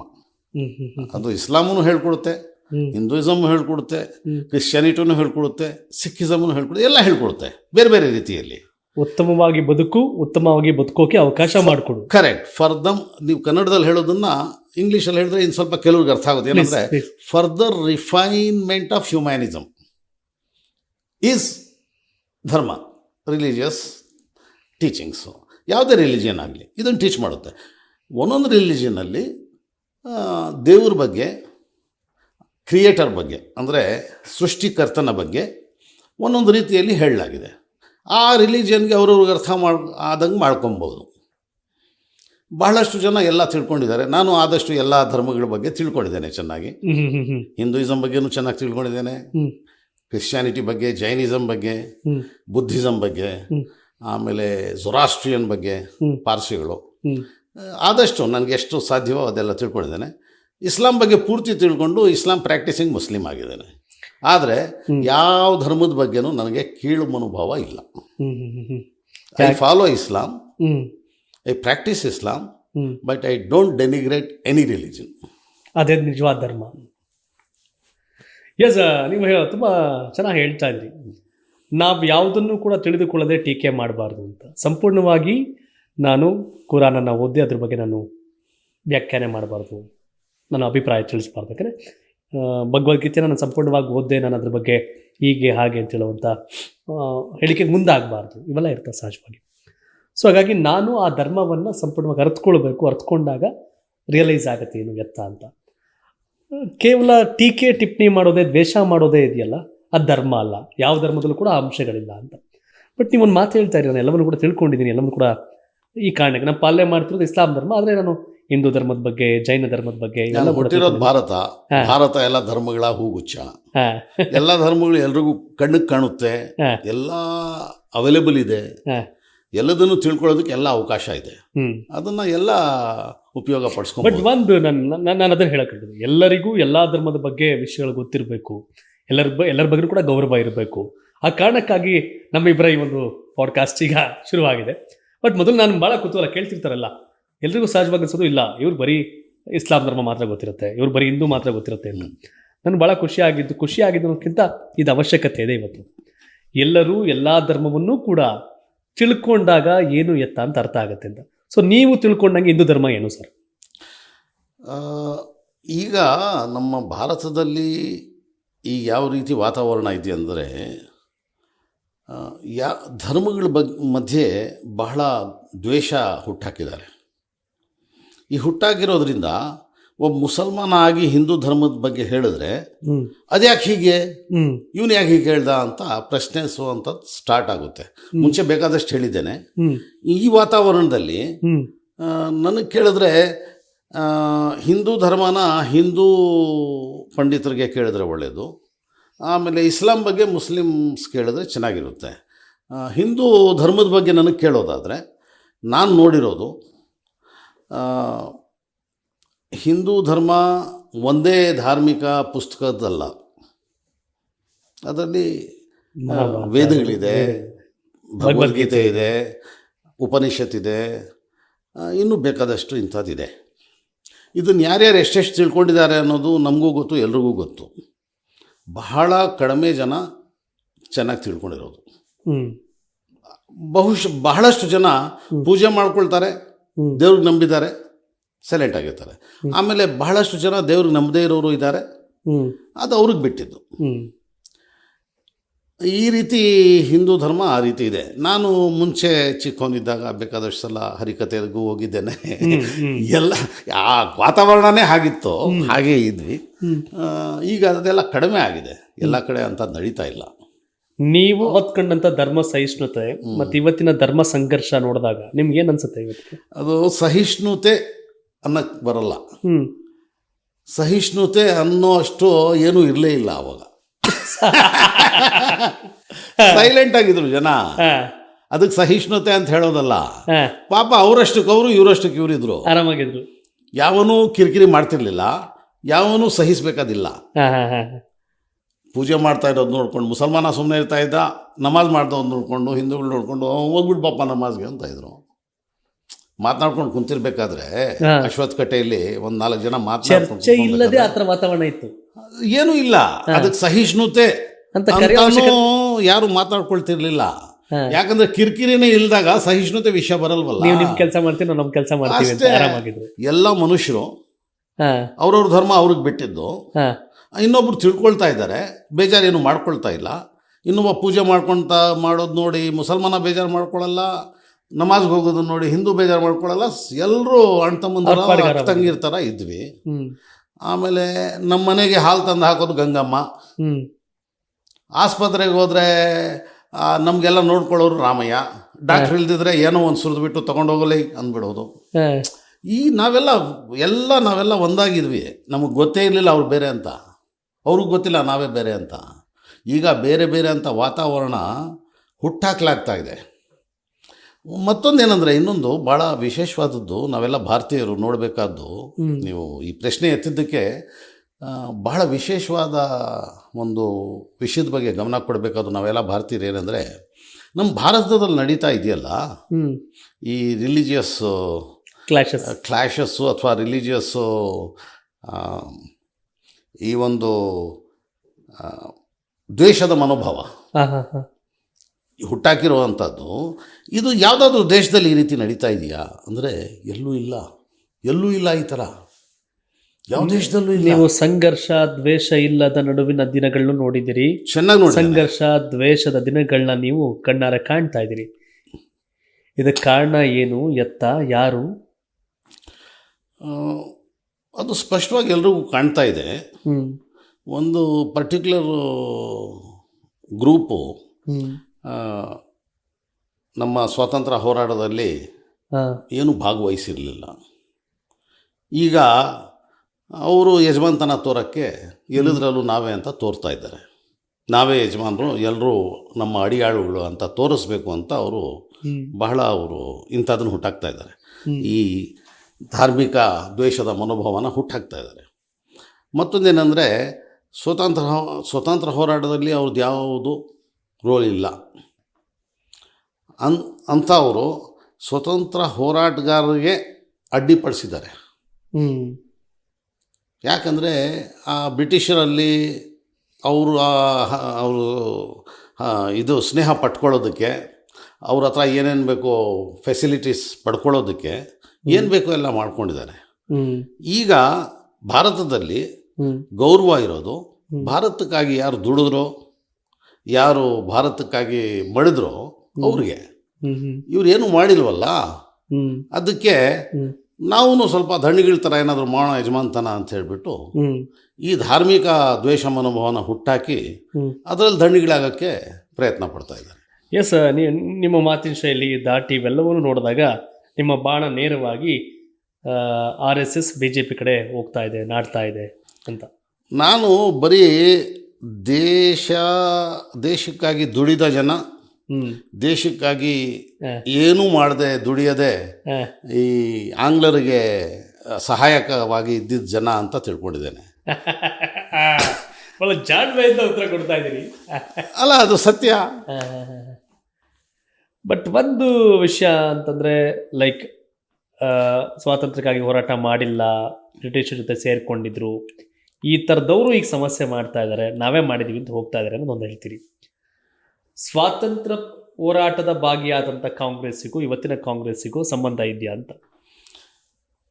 ಅದು ಸ್ವಾತಂತ್ರ್ಯ ಬಂದಾಗಲೇ ಕ್ಲಿಯರ್ ಆಯಿತು. ಏನು ಅಂದರೆ, ಸ್ವತಂತ್ರ ಬರೋಕ್ಕೆ ಮುಂಚೆ ಕಾಂಗ್ರೆಸ್ ಅಂತ ನೀವು ಕರೆದ್ರೂ, ಆವಾಗ ಈಗಲೂ ಕಾಂಗ್ರೆಸ್ ಅಂತ ಕರಿತಿದ್ರು, ಅಲ್ಲಿ ಆವಾಗ ಫಾರ್ಮ್ ಆಗಿದ್ದೇನೆ ಸ್ವತಂತ್ರ ಹೋರಾಟಕ್ಕಾಗಿ ಅಷ್ಟೇ. ನಮ್ಮ ಇದಕ್ಕೆ ಹೋರಾಟಕ್ಕೆ ಅಲ್ಲ, ನಮ್ಮ ಗವರ್ನೆನ್ಸ್ ಮಾಡೋದಕ್ಕೆ ಅಥವಾ ಅಧಿಕಾರ ಪಡ್ಕೊಳ್ಳೋದಕ್ಕೆಲ್ಲ ಫಾರ್ಮ್ ಆಗಿರೋದು 1885ನಲ್ಲಿ ಮಾಡಿದ್ದೇ ಅದು ಸ್ವತಂತ್ರ ಹೋರಾಟಕ್ಕಾಗಿ. ಅದೊಂದೇ ಅಲ್ಲ, ಬೇಕಾದಷ್ಟು ಬೇರೆ ಬೇರೆ ಸಂಸ್ಥೆಗಳು ಹುಟ್ಕೊಂಡು ಹೋಗುವಾಗ ಸ್ವತಂತ್ರ ಹೋರಾಟಕ್ಕಾಗಿ. ಅದರಲ್ಲಿ ಜಮಿಯತ್ ಉಲ್ಮಾಯೆ ಹಿಂದ್ ಅಂತ ಮುಸ್ಲಿಂ ಉಲ್ಮಾಗಳ ಒಂದು ದೊಡ್ಡ ಸಂಸ್ಥೆ 1919ರಲ್ಲಿ ಫಾರ್ಮ್ ಆಯಿತು. ಓಕೆ, ಅದು ಈಗಲೂ ಇದೆ. ಈಗ ಸ್ವತಂತ್ರ ಹೋರಾಟ ಇಲ್ವಲ್ಲ, ಯಾತಕ್ಕಿದೆ ಸಂಸ್ಥೆ ಅಂದರೆ, ಈಗ ಸೋಷಿಯಲ್ ವರ್ಕಲ್ಲಿದೆ. ಮುಸಲ್ಮಾನರಿಗೆ ಏನಾದರೂ ತಪ್ಪು ಆಗಿಬಿಟ್ರೆ ಅದನ್ನು ಸರಿಪಡಿಸೋದಕ್ಕಾಗಿ, ಯಾರಿಗಾದರೂ ಇಸ್ಲಾಮಿಕ್ ಇದನ್ನು ಸರಿಯಾಗಿ ತಿಳಿ ಹೇಳಬೇಕಾದ್ರೆ, ದೇಶ ಏನು ಅಂತ ಹೇಳಬೇಕಾದ್ರೆ, ಆಮೇಲೆ ಅದೇ ಸಂಸ್ಥೆ ಜಮಿಯತ್ ಉಲ್ಮಾಯೆ ಹಿಂದ್ ಸಂಸ್ಥೆ ದೇಶ ಇಬ್ಬಾಗ ಆಗೋದರ ವಿರುದ್ಧ ಹೋರಾಟ ನಡೆಸಿದೆ. ಚಪ್ಲಿ ಏಟ್ ತಿಂದಿದೆ. ಬೇಕಾದಷ್ಟು ಜನ ಚಪ್ಲಿ ಏಟು ಅವ್ರ ಮೇಲೆ ಗಲೀಜೆಲ್ಲ ಹಾಕಿದ್ದಾರೆ. ಯಾಕೆ ಅಂದರೆ, ನೀವು ನಮ್ಗೆ ಅಡ್ಡ, ಹ್ಮ್ ನಮಗೆ ಒಂದು ದೇಶ ಆಗಲಿ ಅನ್ನುವಾಗ ನೀವು ಇದೇ ದೇಶ ಸಾಕು, ಒಂದೇ ದೇಶ ಇರಲಿ ಅಂತಿರಲ್ಲ ಅಂತ ಯಾರು ಇಬ್ಬಾಗಕ್ಕಾಗಿ ಹೋರಾಟ ನಡೆಸಿದ್ರೋ, ಹ್ಮ್ ಯಾರು ಇಬ್ಬಾಗ ಆದಾಗ ಆ ಕಡೆ ಹೋಗ್ಬಿಟ್ರೋ ಹ್ಮ್ ಆ ಜನ ಹ್ಮ್ ಈ ಒಂದು ಜಮಿಯತುಲ್ ಹಿಂದ್ ನಡೆಸ್ತಾ ಇದ್ರಲ್ಲ, ಹ್ಮ್ ಭಾರತ ಒಂದಾಗೇ ಇರಬೇಕು ಅಂತ ಬಹಳ ದೊಡ್ಡ ಹೋರಾಟ ನಡೆದಿದೆ. ಹ್ಮ್ ಅದು ಸ್ವತಂತ್ರ ಹೋರಾಟ ಆದಮೇಲೆ ಅದು ಆ ಸಂಸ್ಥೆ ಈಗಲೂ ಇದೆ. ಹ್ಮ್ ಆದರೆ ಅದು ಪಾಲಿಟಿಕ್ಸಲ್ಲಿ ಭಾಗಿಯಾಗ್ತಾ ಇಲ್ಲ. ಕಾಂಗ್ರೆಸ್ಸು ನೀವು ಹೇಳ್ದಂಗೆ ಸ್ವತಂತ್ರ ಬಂದ ಮೇಲೆ ಹ್ಮ್ ಗವರ್ನೆನ್ಸಲ್ಲಿ ಬಂದಿದೆ, ವೋಟ್ಗೆ ನಿಲ್ತಾ ಇದೆ, ಅದನ್ನು ನಡ್ಸ್ಕೊಂಡು ಬರ್ತಾ ಇದೆ. ಹ್ಮ್ ಆಮೇಲೆ ಇದನ್ನು ಸೇಮ್ ಪಾರ್ಟಿ ಆದ್ರೂ ಅವಾಗ ಮಾಡ್ತಾ ಇದ್ದಿದ್ದು ಹೋರಾಟ ಉದ್ದೇಶ ಬೇರೆ, ಇವತ್ತಿನ ಉದ್ದೇಶ ಉದ್ದೇಶ ಬೇರೆ ಬೇರೆ ಇದೆ. ಎಸ್, ತುಂಬಾ ಅಚ್ಚುಕಟ್ಟಾಗಿ ಏನು ಅಂತ ಹೇಳ್ತೀರಿ. ನಾಟ್ ಓನ್ಲಿ ಕಾಂಗ್ರೆಸ್, ಜಮಾತೆ, ಈ ಸಂಸ್ಥೆ ಕೂಡ ಯಾವ ರೀತಿ ಕೆಲಸ ಮಾಡ್ತಾರೆ. ಜಮಿಯತುಲ್ ಹಿಂದ್ ಅದಕ್ಕೆ ನಾನು ಮೆಂಬರ್ ಆಗಿದ್ದೇನೆ ಹೌದಾ? ನೈಸ್. 26 ವರ್ಷದಿಂದ. ಅದರಲ್ಲಿ ಏನೇನು ಈ ಸಾಮಾಜಿಕ ಕೆಲಸಗಳಿದೆಯೋ ಅವೆಲ್ಲ ಅದರಲ್ಲಿ ತೊಡಗಿಸ್ಕೊಳ್ತಾರೆ. ನಾನು ತೊಡಗಿದ್ದೇನೆ ಅದರಲ್ಲಿ. ಎಸ್, ಆ ಉದ್ದೇಶ ಇದೆಯಲ್ಲ, ಪಕ್ಷ ಆವತ್ತಿನ ಹೋರಾಟ, ಈ ಸಂಸ್ಥೆ, ಈ ಸಂಘಟನೆ ಸ್ಥಾಪನೆಯ ಉದ್ದೇಶ ಇತ್ತಲ್ಲ, ಸಪರೇಟ್ ಆಗಬಾರ್ದಾಗಿತ್ತು ದೇಶ ಅನ್ನೋದು. ಸೊ ನಿಮ್ಮ ನಿಲುವೇನು ಸರ್ ಅದು? ಸೇಮ್ ನಮ್ಮ ನಿಲುವು ಎಲ್ಲ ನೋಡಿ. ನಮ್ಮ ಭಾರತದಲ್ಲಿ ಇರೋ ಮುಸ್ಲಿಮ್ಸಲ್ಲಿ 99.9% ಯಾವನೋ ಏನಾದರೂ ಬೇರೆ ಹೇಳ್ಬೋದು. ಅವ್ರು ಯಾಕೆ ಇದ್ಬಿಟ್ರು ಅಂದರೆ, ಭಾಳಷ್ಟು ಜನ ಈಗ RSSನವರು, RSS ಮೆಂಟಾಲಿಟಿ ಇಟ್ಕೊಂಡಿರೋರು, ಅವ್ರು ಬೇರೆದು ಹೇಳ್ತಾರೆ. ನಮಗೆಲ್ಲ ಗೊತ್ತಿರೋದೇನೆಂದರೆ, ಹೋಗುವಾಗ ಯಾರು ಹೋದ್ರೋ ಅವ್ರು ಕರೀದೇ ಇಲ್ಲ, ಬೇರೆಯವ್ರಿಗೆ ಕರೆದಿರ್ತಾರೆ. ಬನ್ರಪ್ಪ, ಇಲ್ಲೇ ಇದ್ಬಿಡ್ತೀರಾ, ಅಲ್ಲಿ ನಮಗೋಸ್ಕರ ಒಂದು ರಾಷ್ಟ್ರ ಆಗ್ತಾ ಇದೆ ಅಂತ. ಆವಾಗ ಇವ್ರು ಉತ್ತರ ಕೊಟ್ಟಿರ್ತಾರೆ, ಹೋಗ್ರಲ್ಲೇ ತಿಕ್ಕಲ್ಗಳ, ನೀವು ಬುದ್ಧಿ ಇಲ್ಲ, ನಾವೆಲ್ಲ ಹುಟ್ಟಿರೋದಿಲ್ಲಿ, ಬೆಳೆದಿರೋದಿಲ್ಲಿ, ನನ್ನ ದೇಶ ಇದು, ಅದ್ಯಾವುದು ದೇಶ ಅಂತ ಹೇಳಿರ್ತಾರೆ. ಅವ್ರ ಮಕ್ಕಳು ನಾವು. ಆಮೇಲೆ ನಮ್ಮ ಉದ್ದೇಶ ಈಗಲೂ ಅಷ್ಟೇ, ಭಾರತಕ್ಕಾಗಿ ಉಳಿದುಕೊಂಡವರ ಮಕ್ಕಳು ನಾವು. ಆಮೇಲೆ ಒಂದೇ ಇರಬೇಕಾಗಿತ್ತು ಅಂತ ನಮ್ಮ ತಾತ ಮುತ್ತಾತಂದ್ರು ಹೇಳಿದ್ರು. ನಾವು ಈಗಲೂ ಅದನ್ನೇ ಬಯಸ್ತೀವಿ, ಮುಂದಕ್ಕೂ ಅದನ್ನೇ ಬಯಸ್ತೀವಿ. ಎಸ್, ತುಂಬ ಸೊಗಸಾಗಿ ಏನು ಎತ್ತ ಅಂತ ವಿವರಣೆ ಕೊಡ್ತಾ ಇದ್ದೀರಿ. ಭಾರತದಲ್ಲಿನ ಮುಸಲ್ಮಾನರು ನೆಮ್ಮದಿಯಾಗಿದ್ದಾರಾ? ಪಾಕಿಸ್ತಾನ ಬೇಕು ಅಂತ ಪಡ್ಕೊಂಡು ಹೋಗಿರ್ತಕ್ಕಂಥ ಮುಸಲ್ಮಾನರು ನೆಮ್ಮದಿಯಾಗಿದ್ದಾರಾ ಅಂತ ನನಗೆ ಕೇಳಿದ್ರೆ, ನೆಮ್ಮದಿ ಅನ್ನೋದು ಬರಬೇಕಾದ್ರೆ ನೋಡಿ, ಇಲ್ಲಿ ಮುಸಲ್ಮಾನರು ಮೈನಾರಿಟೀಸು, ಅಲ್ಪಸಂಖ್ಯಾತರು. ಮಹಾತ್ಮ ಗಾಂಧಿ ಅವರೇನು ಹೇಳಿದ್ದಾರೆ, ಯಾವುದೇ ದೇಶದ ಸರ್ಕಾರ ಬಹಳ ಚೆನ್ನಾಗಿ ನಡೀತಾ ಇರಬೇಕಾದ್ರೆ, ಅದು ಪರವಾಗಿಲ್ಲ, ಅದು ಬೆಸ್ಟ್ ಸರ್ಕಾರ ಅಂತ ಹೇಳಬೇಕಾದ್ರೆ, ಅಲ್ಲಿನ ಮೈನಾರಿಟೀಸು ಭಾಳ ಚೆನ್ನಾಗಿದ್ದಾವೆ, ಏನು ತೊಂದರೆ ಇಲ್ಲದೆ ಬದುಕ್ತಾ ಇದ್ದಾರೆ ಅಂತ ಜನರಿಗೆ ಆ ಮೆಸೇಜ್ ಬರಬೇಕು ಅಂತ ಮಹಾತ್ಮ ಗಾಂಧಿಯವರು ಹೇಳಿದ್ದಾರೆ. ಅದು ಇಲ್ಲೂ ಅನ್ವಯ ಆಗುತ್ತೆ, ಅಲ್ಲೂ ಅನ್ವಯ ಆಗುತ್ತೆ. ಅವರು ನನಗೆ ತಿಳಿದಂಗೆ ಅವರು ಸರಿಯಾಗಿ ನೋಡ್ಕೊಳ್ತಾ ಇಲ್ಲ. ಪಾಕಿಸ್ತಾನದಲ್ಲಿ ಅಲ್ಪಸಂಖ್ಯಾತರ ನನಗೆ ತಿಳಿದಂಗೆ, ನನಗೇನು ನ್ಯೂಸ್ ಬರ್ತಾ ಇದೆಯೋ, ನ್ಯೂಸ್ ತಾನೇ ಬರ್ತಾ ಇದೆ, ಆ ನ್ಯೂಸ್ ಮೂಲಕ ನಾನು ತಿಳ್ಕೊಳ್ಳೋದಾದರೆ ಅಷ್ಟು ಚೆನ್ನಾಗಿ ನೋಡ್ಕೊಳ್ತಾ ಇದ್ದಾರೆ ಅಂತ ಗೊತ್ತಿಲ್ಲ. ಇನ್ನೂ ಚೆನ್ನಾಗಿ ನೋಡ್ಕೊಬೇಕು ಅಂತೀನಿ ನಾನು. ಯಾಕಂದರೆ ಅಲ್ಲಿ ಹಿಂದೂಗಳಿದಾರಲ್ಲ, ಇದು ಇಬ್ಬಾಗ ಆದಾಗ ಅವ್ರಿಗೆ ಪೂರ್ತಿ ಇದಿತ್ತು, ಅವಕಾಶ ಇತ್ತು ಬರಲಿಕ್ಕೆ. ಆದರೂ ಇದನ್ನು ಬಿಟ್ಟು ಅಲ್ಲಿದ್ದಾರೆ ಅಂದರೆ ಅವ್ರು ಆ ಜನರ ಮೇಲೆ ನಂಬಿಕೆ ಇಟ್ಟಿಲ್ವಾ? ಹೌದು. ಅವ್ರು ಜಾಸ್ತಿ ಜನ ಇದ್ಬಿಟ್ಟು, ಅಲ್ಲಿ ಮುಸಲ್ಮಾನರು ಜಾಸ್ತಿ ಇದ್ರೂ ಅವ್ರ ಮೇಲೆ ಎಷ್ಟು ನಂಬಿಕೆ ಇಟ್ಬಿಟ್ಟು ಸುಮ್ಮನೆ ಇದ್ರು ಅಂಥವ್ರು ತಲೆ ಮೇಲೆ ಕೂರ್ಸ್ಕೊಬೇಕಾಗಿತ್ತು. ನೀವು ಇಷ್ಟೊಂದು ನಂಬ್ತೀರಾ ನಮಗೆ ಅಂತ. ಅಷ್ಟು ಚೆನ್ನಾಗಿ ನೋಡ್ಕೊಳ್ತಾ ಇದ್ದಾರೆ ಅಂತ ನನಗನ್ನಿಸ್ತಾ ಇಲ್ಲ. ಇಲ್ಲಿ ನಾವು ನಮ್ಮ ಹಿಂದೂಸ್ಗೆ ನಂಬಿ ನಾವು ಇಲ್ಲಿ ಉಳ್ಕೊಂಡಿದ್ದು, ನಮ್ಗೆ ಕರೆದವ್ರಿಗೆ ಉಗಿದು ಕಳಿಸಿದ್ದು, ನಾವು ಬರಲ್ಲ ಪಾಕಿಸ್ತಾನಕ್ಕೆ, ಬರಲ್ಲ ಅಂತ. ಆಮೇಲೆ ಬೇಡ ಆ ದೇಶ ಮಾಡೋದು ಅಂತ ನಾವು ಹೋರಾಟ ಮಾಡಿದವರು ನಮಗೂ ಚೆನ್ನಾಗಿ ನೋಡ್ಕೊಳ್ಳೇಬೇಕಿಲ್ಲಿ ಮೈನಾರಿಟೀಸ್ ಆಗಿದ್ರೆ. ಯಾಕಂದರೆ ಮೆಜಾರಿಟಿ ಆಗಿರೋರು ದೊಡ್ಡಣ್ಣ ತಮ್ಮನ್ನ ಯಾವ ರೀತಿ ನೋಡ್ಕೊಬೇಕು ಅದೇ ರೀತಿ ನೋಡ್ಕೊಬೇಕು. ಅದೇ ರೀತಿ ನೋಡ್ಕೊಳ್ತಾ ಇದ್ದಾರಾ ಅಂತ ನಿಮ್ಮಂಥವ್ರು ಹೇಳಬೇಕು, ನಾನಲ್ಲ. ಈಗ ನೀವು ಹೇಳ್ಬೇಕು, ಯಾಕಂದ್ರೆ ನೀವು ಆ ಸಾಂಗಲ್ಲಿದ್ರಿ. ಎಸ್, ಆ ಥರದ ಇದೆಯಾ, ಭಾವನೆ ಇದೆಯಾ, ಸೇಫ್ ಅನಿಸ್ತಿದೆಯಾ? ನೋಡಿ, ಒಂದು ನಮಗೆ ಇಲ್ಲಿ ಅಲ್ಪಸಂಖ್ಯಾತರಿಗೆ ಬಹುಸಂಖ್ಯಾತರ ಸಮಾನವಾದ ಹಕ್ಕುಗಳು ಸಿಕ್ಕಿದೆಯಾ? ಸಾಚಾರ್ ಕಮಿಟಿ ರಿಪೋರ್ಟ್ ಇದೆ, ಸುಮಾರು 15-20 ವರ್ಷದ ಹಿಂದೆ ಸಾಚಾರ್ ಕಮಿಟಿ ರಿಪೋರ್ಟ್ ಬಂದಿದೆ. ಅದರಲ್ಲಿ ಸಾಚಾರ್ ಕಮಿಟಿ ಜಸ್ಟಿಸ್ ರಾಜೇಂದ್ರ ಸಿಂಗ್ ಸಾಚಾರ್ ಅವರು ಸ್ಪಷ್ಟವಾಗಿ ಬರೆದಿದ್ದಾರೆ, ಸ್ವಾತಂತ್ರ್ಯ ಸಿಕ್ಕಿದಾಗ ಏನು ಮುಸಲ್ಮಾನರ ಇದು ಲೆವೆಲ್ ಇತ್ತು ಎಲ್ಲ ವಿಷಯಗಳಲ್ಲಿ, ಅದಕ್ಕಿಂತ 10 ಪಟ್ಟು ಕೆಳಗೆ ಬಂದುಬಿಟ್ಟಿದೆ. ಈಗ ದಲಿತರಿಗಿಂತ ಹಿಂದೆ ಬಿದ್ದಿದ್ದಾರೆ ಮುಸಲ್ಮಾನರು, ವಿದ್ಯಾಭ್ಯಾಸದಲ್ಲಿ, ನೌಕರಿಗಳಲ್ಲಿ, ಅವಕಾಶಗಳಲ್ಲಿ ಅಂತ. ಅವ್ರಿಗೆ ಅವಕಾಶಗಳು ಕೊಡುವಂಥದ್ದು ಏನಾದರೂ ಅವ್ರಿಗೆ ವ್ಯವಸ್ಥೆ ಮಾಡಲೇಬೇಕು ಅಂತ ಅವ್ರು ಬರೆದಿದ್ದಾರೆ. ಅದರಂತೆ ಮನಮೋಹನ್ ಸಿಂಗ್ ಸರ್ಕಾರ 15 ಪಾಯಿಂಟ್ಸ್ ಪ್ರೋಗ್ರಾಮ್ ಮಾಡ್ತು, ಪ್ರಾರಂಭ ಆಯಿತು. ಈಗಿನಿರೋ ಸರ್ಕಾರ ಎಲ್ಲರಿಗೂ ನಡ್ಸ್ಕೊಂಡ್ಬರ್ತಾ ಇದೆ ಅಂತ ಆ ಸರ್ಕಾರ ಹೇಳಬೇಕು. ಎಲ್ಲೂ ಕಾಣ್ತಾ ಇಲ್ಲ, ಎಲ್ಲೂ ಕಾಣ್ತಾ ಇಲ್ಲ. 10 ಪಟ್ಟು ಹಿಂದಕ್ಕೆ ಹೋಗಿದೆ ಮುಸಲ್ಮಾನ ಸಮಾಜ ದೇಶದಲ್ಲಿ. ಆಮೇಲೆ ದಲಿತರಿಗಿಂತ ಹಿಂದೆ ಇದೆ ವಿದ್ಯಾಭ್ಯಾಸದಲ್ಲೂ. ಆಮೇಲೆ ಅದರ ಡೀಟೇಲ್ಸ್ ಇದೆ, ಎಲ್ಲ ಡೀಟೇಲ್ಸ್ ಬರೆದಿದ್ದಾರೆ. ಅದರಂತೆ 15 ಪಾಯಿಂಟ್ ಪ್ರೋಗ್ರಾಮ್ ಅವರು ಮಾಡಿದರು ಮನಮೋಹನ್ ಸಿಂಗ್ ಸರ್ಕಾರದಿಂದ. ಕೆಲವು ದಿನ ನಡೆಸಿದ್ರು, ಈಗಲೂ ಕೆಲವು ಕಡೆ ಸರ್ಕಾರಗಳು ನಡ್ಸ್ಕೊಂಡು ಬರ್ತಾ ಇದ್ದಾವೆ. ಅದು ಎಲ್ಲಿವರೆಗೂ ರೀಚ್ ಆಗಿದೆ ಅನ್ನೋದು ನೋಡಿದ್ರೆ ಇನ್ನೂ ಪೂರ್ತಿ ಅದನ್ನು ಮಾಡಿಲ್ಲ. ಈ ಸರ್ಕಾರ, ಈಗ ಬಂದಿರೋ ಸರ್ಕಾರ ಅದನ್ನು ನಡ್ಸ್ಕೊಂಡು ಬರ್ತಾ ಇದೆಯಾ, ಅದು ನೋಡಬೇಕಾಗುತ್ತೆ. ಎಸ್, ಸ್ಪಷ್ಟವಾಗಿ ಹೇಳ್ತಾ ಇದ್ದೀರಿ. ಅಂದರೆ ಒಂದು ದೇಶ ಸಂತೋಷವಾಗಿದೆ, ಸುಭಿಕ್ಷವಾಗಿದೆ ಅಂದರೆ ಆ ದೇಶದ ಅಲ್ಪಸಂಖ್ಯಾತರು ಅನ್ಸ್ಕೊಂಡು ನೆಮ್ಮದಿಯಾಗಿರಬೇಕು, ಖುಷಿಯಾಗಿರಬೇಕು ಅನ್ನೋ ಕಾರಣಕ್ಕೆ. ಪಾಕಿಸ್ತಾನದೂ ಕೂಡ ಹಿಂದೂಗಳನ್ನ ಸರಿಯಾಗಿ ನಡ್ಸ್ಕೋತಿಲ್ಲ ಅನ್ನೋದನ್ನು ನನ್ನ ಗಮನಕ್ಕೆ ಬಂದಿದೆ. ಯಾವುದೇ ಮನೆ ಚೆನ್ನಾಗಿ, ಭಾಳ ಚೆನ್ನಾಗಿದೆ, ಯಾವುದೇ ಸಂಸಾರ ಅನ್ನೋರು ಬೇಕಾದ್ರೆ ಅಲ್ಲಿ ವೀಕೆಸ್ಟ್ ಯಾರಿದ್ದಾರೋ ಅವ್ರು ಚೆನ್ನಾಗಿದ್ದಾರ ಅಂತ ನೋಡಿದ್ರೆ ಗೊತ್ತಾಗ್ಬಿಡುತ್ತೆ. ಅಲ್ಲಿ ಯಾರು ವೀಕು, ಮಾಡ್ಕೊಂಡು ಬಂದಿರೋ ಸೊಸೆ ಸಂತೋಷವಾಗಿದ್ದಾಳಾ, ಹಾಗಾದರೆ ಆ ಮನೆ ಭಾಳ ಪರವಾಗಿಲ್ಲಪ್ಪ ಅನ್ಬೋದು. ಸೊಸೆ ಎಲ್ಲರ ಮುಂದೆ ಬಂದುಬಿಟ್ಟು ಚೆನ್ನಾಗಿದ್ದೀನಿ ಅಂತ ನಗಿಯೋದು, ಹಿಂದ್ಗಡೆ ಹೋಗಿ ಅಳ್ತಾ ಇರೋದು, ಇಂಥದ್ದಿದ್ರೆ ಆ ಸಂಸಾರನ ಏನಂತ ಹೇಳ್ತೀರಾ? ಅದೇ ರೀತಿ ಅಲ್ಪಸಂಖ್ಯಾತರ ವಿಷಯನೂ. ಎಸ್, ಭಾಳ ಸ್ಪಷ್ಟವಾಗಿ ಹೇಳ್ತಾ ಇದ್ರಿ. ಯಾವಾಗಲೂ ಒಂದು ಪ್ರಶ್ನೆ ಬರ್ತಾ ಇರುತ್ತೆ, ಸ್ವಾತಂತ್ರ್ಯ ಬಂದಾಗ ಚೆನ್ನಾಗಿತ್ತು, ಈಗ 10 ಪಟ್ಟು ಹಿಂದೆ ಹೋಗಿದೆ ಅಂತ. ಹಿಂದೆ ಹೋಗ್ಲಿಕ್ಕೆ ಸಹಜವಾದಂಥ ಪ್ರಶ್ನೆ. ಕೇವಲ BJP ಕಾರಣನಾ, BJP ಇತರ ಪಕ್ಷಗಳು ಕಾರಣ ಅಲ್ವಾ ಅಂತ ನಾನು ಅದ್ರ ಬದಲಾಗಿ ಏನು ಹೇಳ್ತೇನೆ. ಈಗ ಸುಮಾರು 12 ವರ್ಷದಿಂದ ಏನೇನು ನಡೀತಾ ಇದೆ ನಮ್ಮ ಭಾರತದಲ್ಲಿ, ಹಿಂದೂ ಮುಸ್ಲಿಂ ಅಂತ ಯಾವುದೇ ಮೀಡಿಯಾದಲ್ಲಾಗಲಿ, ದೊಡ್ಡ ದೊಡ್ಡ ಮೀಡಿಯಾ ಚಾನೆಲ್ಸಲ್ಲಾಗಲಿ, ಅಥವಾ ಈಗ ಆ ಕಾವಡೆ ಯಾತ್ರಾದಲ್ಲಿ ಗಲಾಟೆಗಳು ಮಾಡಿ ಮುಸ್ಲಿಂ ಹೆಸರಾಕು, ಅಂಗಡಿಗಳು ಎತ್ಬಿಡು, ಆಮೇಲೆ ಯಾವುದೇ ಒಂದು ಈ ತೇರು ಎಲ್ಲ ಮಾಡೋವಾಗ ಅಲ್ಲಿ ಮುಸ್ಲಿಮ್ಸು ಅಂಗಡಿ ಇಡಬಾರ್ದು, ಇವೆಲ್ಲ 12 ವರ್ಷಕ್ಕೆ ಮುಂಚೆ ಯಾವಾಗ ಅದು ಕೇಳಿದ್ದೀರಾ? ನನ್ನ ಕಿವಿ ಕೇಳೋಕ್ಕೂ ಎಲ್ಲೂ ಇರಲಿಲ್ವಲ್ಲ, ಪೂರ್ತಿ ಭಾರತದಲ್ಲಿ ಎಲ್ಲೂ ಕೇಳಿಲ್ವಲ್ಲ ನಾವು. ಬೇಕಾದಷ್ಟು ಏನು ಕೇಳಿದ್ದೀವಿ ಅಂದರೆ 12 ವರ್ಷಕ್ಕೆ ಮುಂಚೆ ನೋಡಿ, ಇಷ್ಟು ದೊಡ್ಡ ರಥ ಇದೆ, ಇದು ಮಾಡಿದವ್ರು ಮುಸಲ್ಮಾನರು, ಇದಕ್ಕೆ ವರ್ಕರ್ಸ್ ಎಲ್ಲ ಮುಸಲ್ಮಾನರು, ಕಾರ್ಪೆಂಟರ್ಸ್ ಎಲ್ಲ, ಅವ್ರು ಮಾಡಿದಷ್ಟು ಚೆನ್ನಾಗಿ ಯಾರು ಮಾಡಲ್ಲ. ಮಸೀದಿ ಎಲ್ಲ ಅದು ಕಟ್ತಾ ಇದ್ರೆ ನೋಡಪ್ಪ ಇದೆಲ್ಲ ನೋಡು ಮಾಡ್ತಾ ಇರೋದು ಮುನಿಯಪ್ಪ, ಇವನು ರಾಮಯ್ಯ, ಇವ್ರಿಗೆ ಮುಸ್ಲಿಮ್ಸ್ ಇಲ್ಲ, ನೋಡಿ ನಮ್ಮವ್ರು ಮಾಡ್ತಾ ಇದ್ದಾರೆ. ಹಿಂಗೆ ನಡೀತಾ ಇದ್ದಿದ್ದು. ಈಗ 12 ವರ್ಷದಿಂದ ಎಲ್ಲೆಲ್ಲಿ ಹಿಂದೂ ಜಾತ್ರೆಗಳಾಗುತ್ತೋ ಅಲ್ಲಿ ಮುಸಲ್ಮಾನ ಅಂಗಡಿಗಳಿರಬಾರ್ದು ಅಂತ ಕೇಳ್ತಾ ಇದ್ದೀವಲ್ಲ, ಅದು ಮುಂಚೆ ಇತ್ತಾ? ಇವಾಗ ಯಾವ ಪಾರ್ಟಿ ಏನು ನಡೆಸ್ತಾ ಇದೆ ಅಂತ, ಏನು ಅದು ಪಾರ್ಟಿ ಹೆಸರು ತಗೊಂಡ್ರೆ ನನಗೆ ಗೊತ್ತಾಗೋದು, ಹಾಗೆ ಗೊತ್ತಾಗ್ತಾ ಇದೆ ಓಪನ್ ಆಗಿ.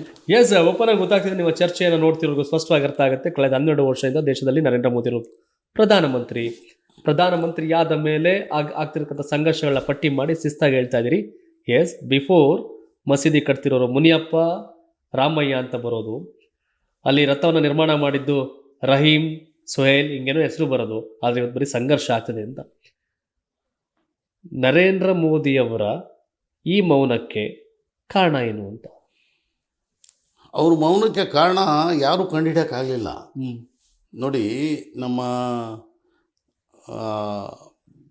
ಬೇಕಾದಷ್ಟು ವಿಷಯಗಳ ಬಗ್ಗೆ ಅವ್ರು ಯಾವುದ್ರ ಬಗ್ಗೆ ಮೌನವಾಗಿರ್ತಾರೋ ಅದ್ರ ಬಗ್ಗೆ ಎಷ್ಟೇ ಚರ್ಚೆ ನಡೀಲಿ, ಅವ್ರು ಮಾತ್ರ ಮೌನ ಮುರಿಯಲ್ಲ. ಅಂಥದ್ದು ಬೇಕಾದಷ್ಟಿದೆ. ಅದು ನಮ್ಮ ಸ್ಟೇಟು ಇದು 2 ವರ್ಷದಿಂದ ಉರಿತಾ ಇದೆ. ವಕ್ಫ ಅಲ್ಲ, ನಮ್ಮ ರಾಜ್ಯ ಒಂದು ಮಣಿಪುರ್ ಎಷ್ಟು ಹೇಳಿದ್ರು ಅಲ್ಲಿ ಹೋಗಲೂ ಇಲ್ಲ. ಆಮೇಲೆ ಇದು ಪಹಲ್ಗಾಮಲ್ಲಿ ನಡೆದಾಗ ಅಲ್ಲಿ ಕ್ಯಾನ್ಸಲ್ ಮಾಡಿ ಟ್ರಿಪ್ಪು ಸೌದಿಯಿಂದ ವಾಪಸ್ ಬಂದುಬಿಟ್ರು. ಏನು ಫ್ಲೈಟು ಪೈಲಟ್ ಗೊತ್ತಿರಲಿಲ್ವೋ ಪಹಲ್ಗಾಮ್ ಎಲ್ಲಿದೆ ಅಂತ? ಯಾಕೆ ಬಿಹಾರ್ಗೆ ಹೋಗ್ಬಿಟ್ಟಿದ್ದು ಫ್ಲೈಟು? ಏನದು? ಇದೆಲ್ಲ ನೋಡಿದ್ರೆ ವಿಶ್ವಗುರು ಅಂತ ಇದ್ದಾರೆ. ನಿಜ, ನಮಗೆಲ್ಲ ಭಾಳ ಸಂತೋಷ. ನಾವು ಭಾರತೀಯರು ವಿಶ್ವಗುರು ಆಗಿದ್ರೆ ನಾವೆಲ್ಲ ಹೇಳ್ಕೊಳ್ಳೋದು, ಹೊರಗಿನವ್ರು ಹೇಳ್ಬೇಕು ನಮಗೆ. ಬೇರೆ ಬೇರೆ ರಾಷ್ಟ್ರಗಳಲ್ಲಿ ಅಲ್ಲಿನ ಪತ್ರಿಕೆಗಳು ಬರಬೇಕು, ಇಂಡಿಯಾ ವಿಶ್ವಗುರು ಅಂತ, ಇಂಡಿಯಾ ವರ್ಲ್ಡ್ ಲೀಡರ್ ಅಂತ ಅಲ್ಲಿ ಬರಿಬೇಕು. ನಾವೇ ಬರ್ಕೊಂಡು ನಾವೇ ಹೇಳ್ಕೊಳ್ಳೋದಲ್ಲ. ಎಸ್, ಓಕೆ, ನಾವೇ ಬರ್ಕೊಂಡು ನಾವೇ ಹೇಳಬಾರ್ದು. ನಿಮ್ಮ ಪ್ರಕಾರ ಭಾರತ ವಿಶ್ವದಲ್ಲಿ ರೂಲ್ ಮಾಡ್ತಿದ್ಯಾ ಅಥವಾ ಇನ್ನೂ ಸಮಸ್ಯೆ ಬಳಲ್ತಿದ್ಯಾ ಅಂತ? ಭಾರತ ನೋಡಿ, ಅಮೆರಿಕ ಇರಲೇ ಇಲ್ವಲ್ಲ, ಹ್ಮ್ ಆವಾಗಿಂದ ಭಾರತ ಇರೋದು. ಹ್ಮ್ ಅಮೆರಿಕ ಹ್ಮ್ ಬರೀ ಮಾಯಾ ಇದ್ದಿತ್ತು ಅಲ್ಲಿ, ಸಿವಿಲೈಸೇಷನ್ನು. ಹ್ಮ್ ಈಗಿರೋ ಅಮೆರಿಕನ್ಸ್ ಯಾರೂ ಇರಲಿಲ್ಲ ಅಲ್ಲಿ. ಹ್ಮ್ 400 ವರ್ಷ 450 ವರ್ಷ ಆಯ್ತು ಅವ್ರು ಹೋಗಿ. ಹ್ಮ್ ಅದಕ್ಕೆ ಮುಂಚೆ ಮಾಯನ್ಸ್ ಇದ್ರು, ಅವ್ರು ನಮ್ಮ ಭಾರತೀಯರ ಥರನೇ ಇದ್ರು. ಹ್ಮ್ ಅವ್ರಿಗೆಲ್ಲ ಕೊಂದಾಗ್ಬಿಟ್ಟು ಸಾಯಿಸ್ಬಿಟ್ಟು ಇವರೆಲ್ಲ ಸೇರ್ಕೊಂಡಿರೋದು. ಹ್ಮ್ ಇವ್ರು 450 ವರ್ಷದ ಇವ್ರದ್ದು ಹಿಸ್ಟ್ರಿ, ನಮ್ಮದು ಸಾವಿರಾರು ವರ್ಷದ ಹಿಸ್ಟ್ರಿ ಹ್ಮ್ ಭಾರತದ್ದು. 3000 4000 5000 ಬೇಕಾದಷ್ಟು ವರ್ಷಗಳು. ಭಾರತ ಕೇವಲ ಯಾರೋ ಒಬ್ರು ಪ್ರಧಾನಿ ಆದ ತಕ್ಷಣ ವಿಶ್ವಗುರು ಆಗ್ಲಿಲ್ಲ, ದೊಡ್ಡ ದೇಶ ಆಗ್ಲಿಲ್ಲ. ಭಾರತ ಮೊದಲಿಂದನೂ ಕೂಡ ದೊಡ್ಡ ದೇಶವೇ. ಅಷ್ಟೇ ಅಲ್ಲ, ಹ. ನಮ್ಮದು ನಾವು ಪೂರ್ತಿ ವರ್ಲ್ಡಲ್ಲಿ ನಮ್ಮ GDP ಭಾಳ ಜೋರಾಗಿದ್ದಿದ್ದು ಯಾವಾಗ ಸ್ವಾಮಿ?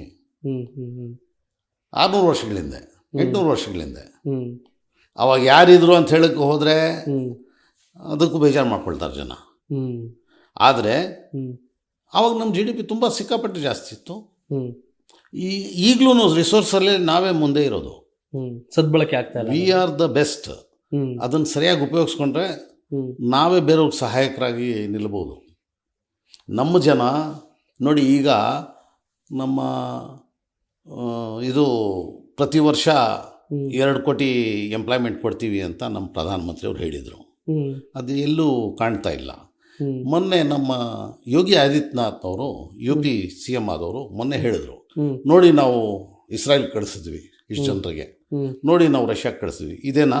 ಹ್ಮ್ ಯಾಕೆ ಅಲ್ಲಿ ಮಿಲ್ಟ್ರಿ ಯುದ್ಧ ನಡೆಯುವಾಗ ಮಿಲ್ಟ್ರಿಯಲ್ಲಿ ಯಾಕೆ ಕಳಿಸ್ಬೇಕು ಸ್ವಾಮಿ ನಮ್ಮ ಹುಡುಗರಿಗೆ, ನಮ್ಮ ಗ್ರ್ಯಾಜುಯೇಟ್ಸ್ಗೆ?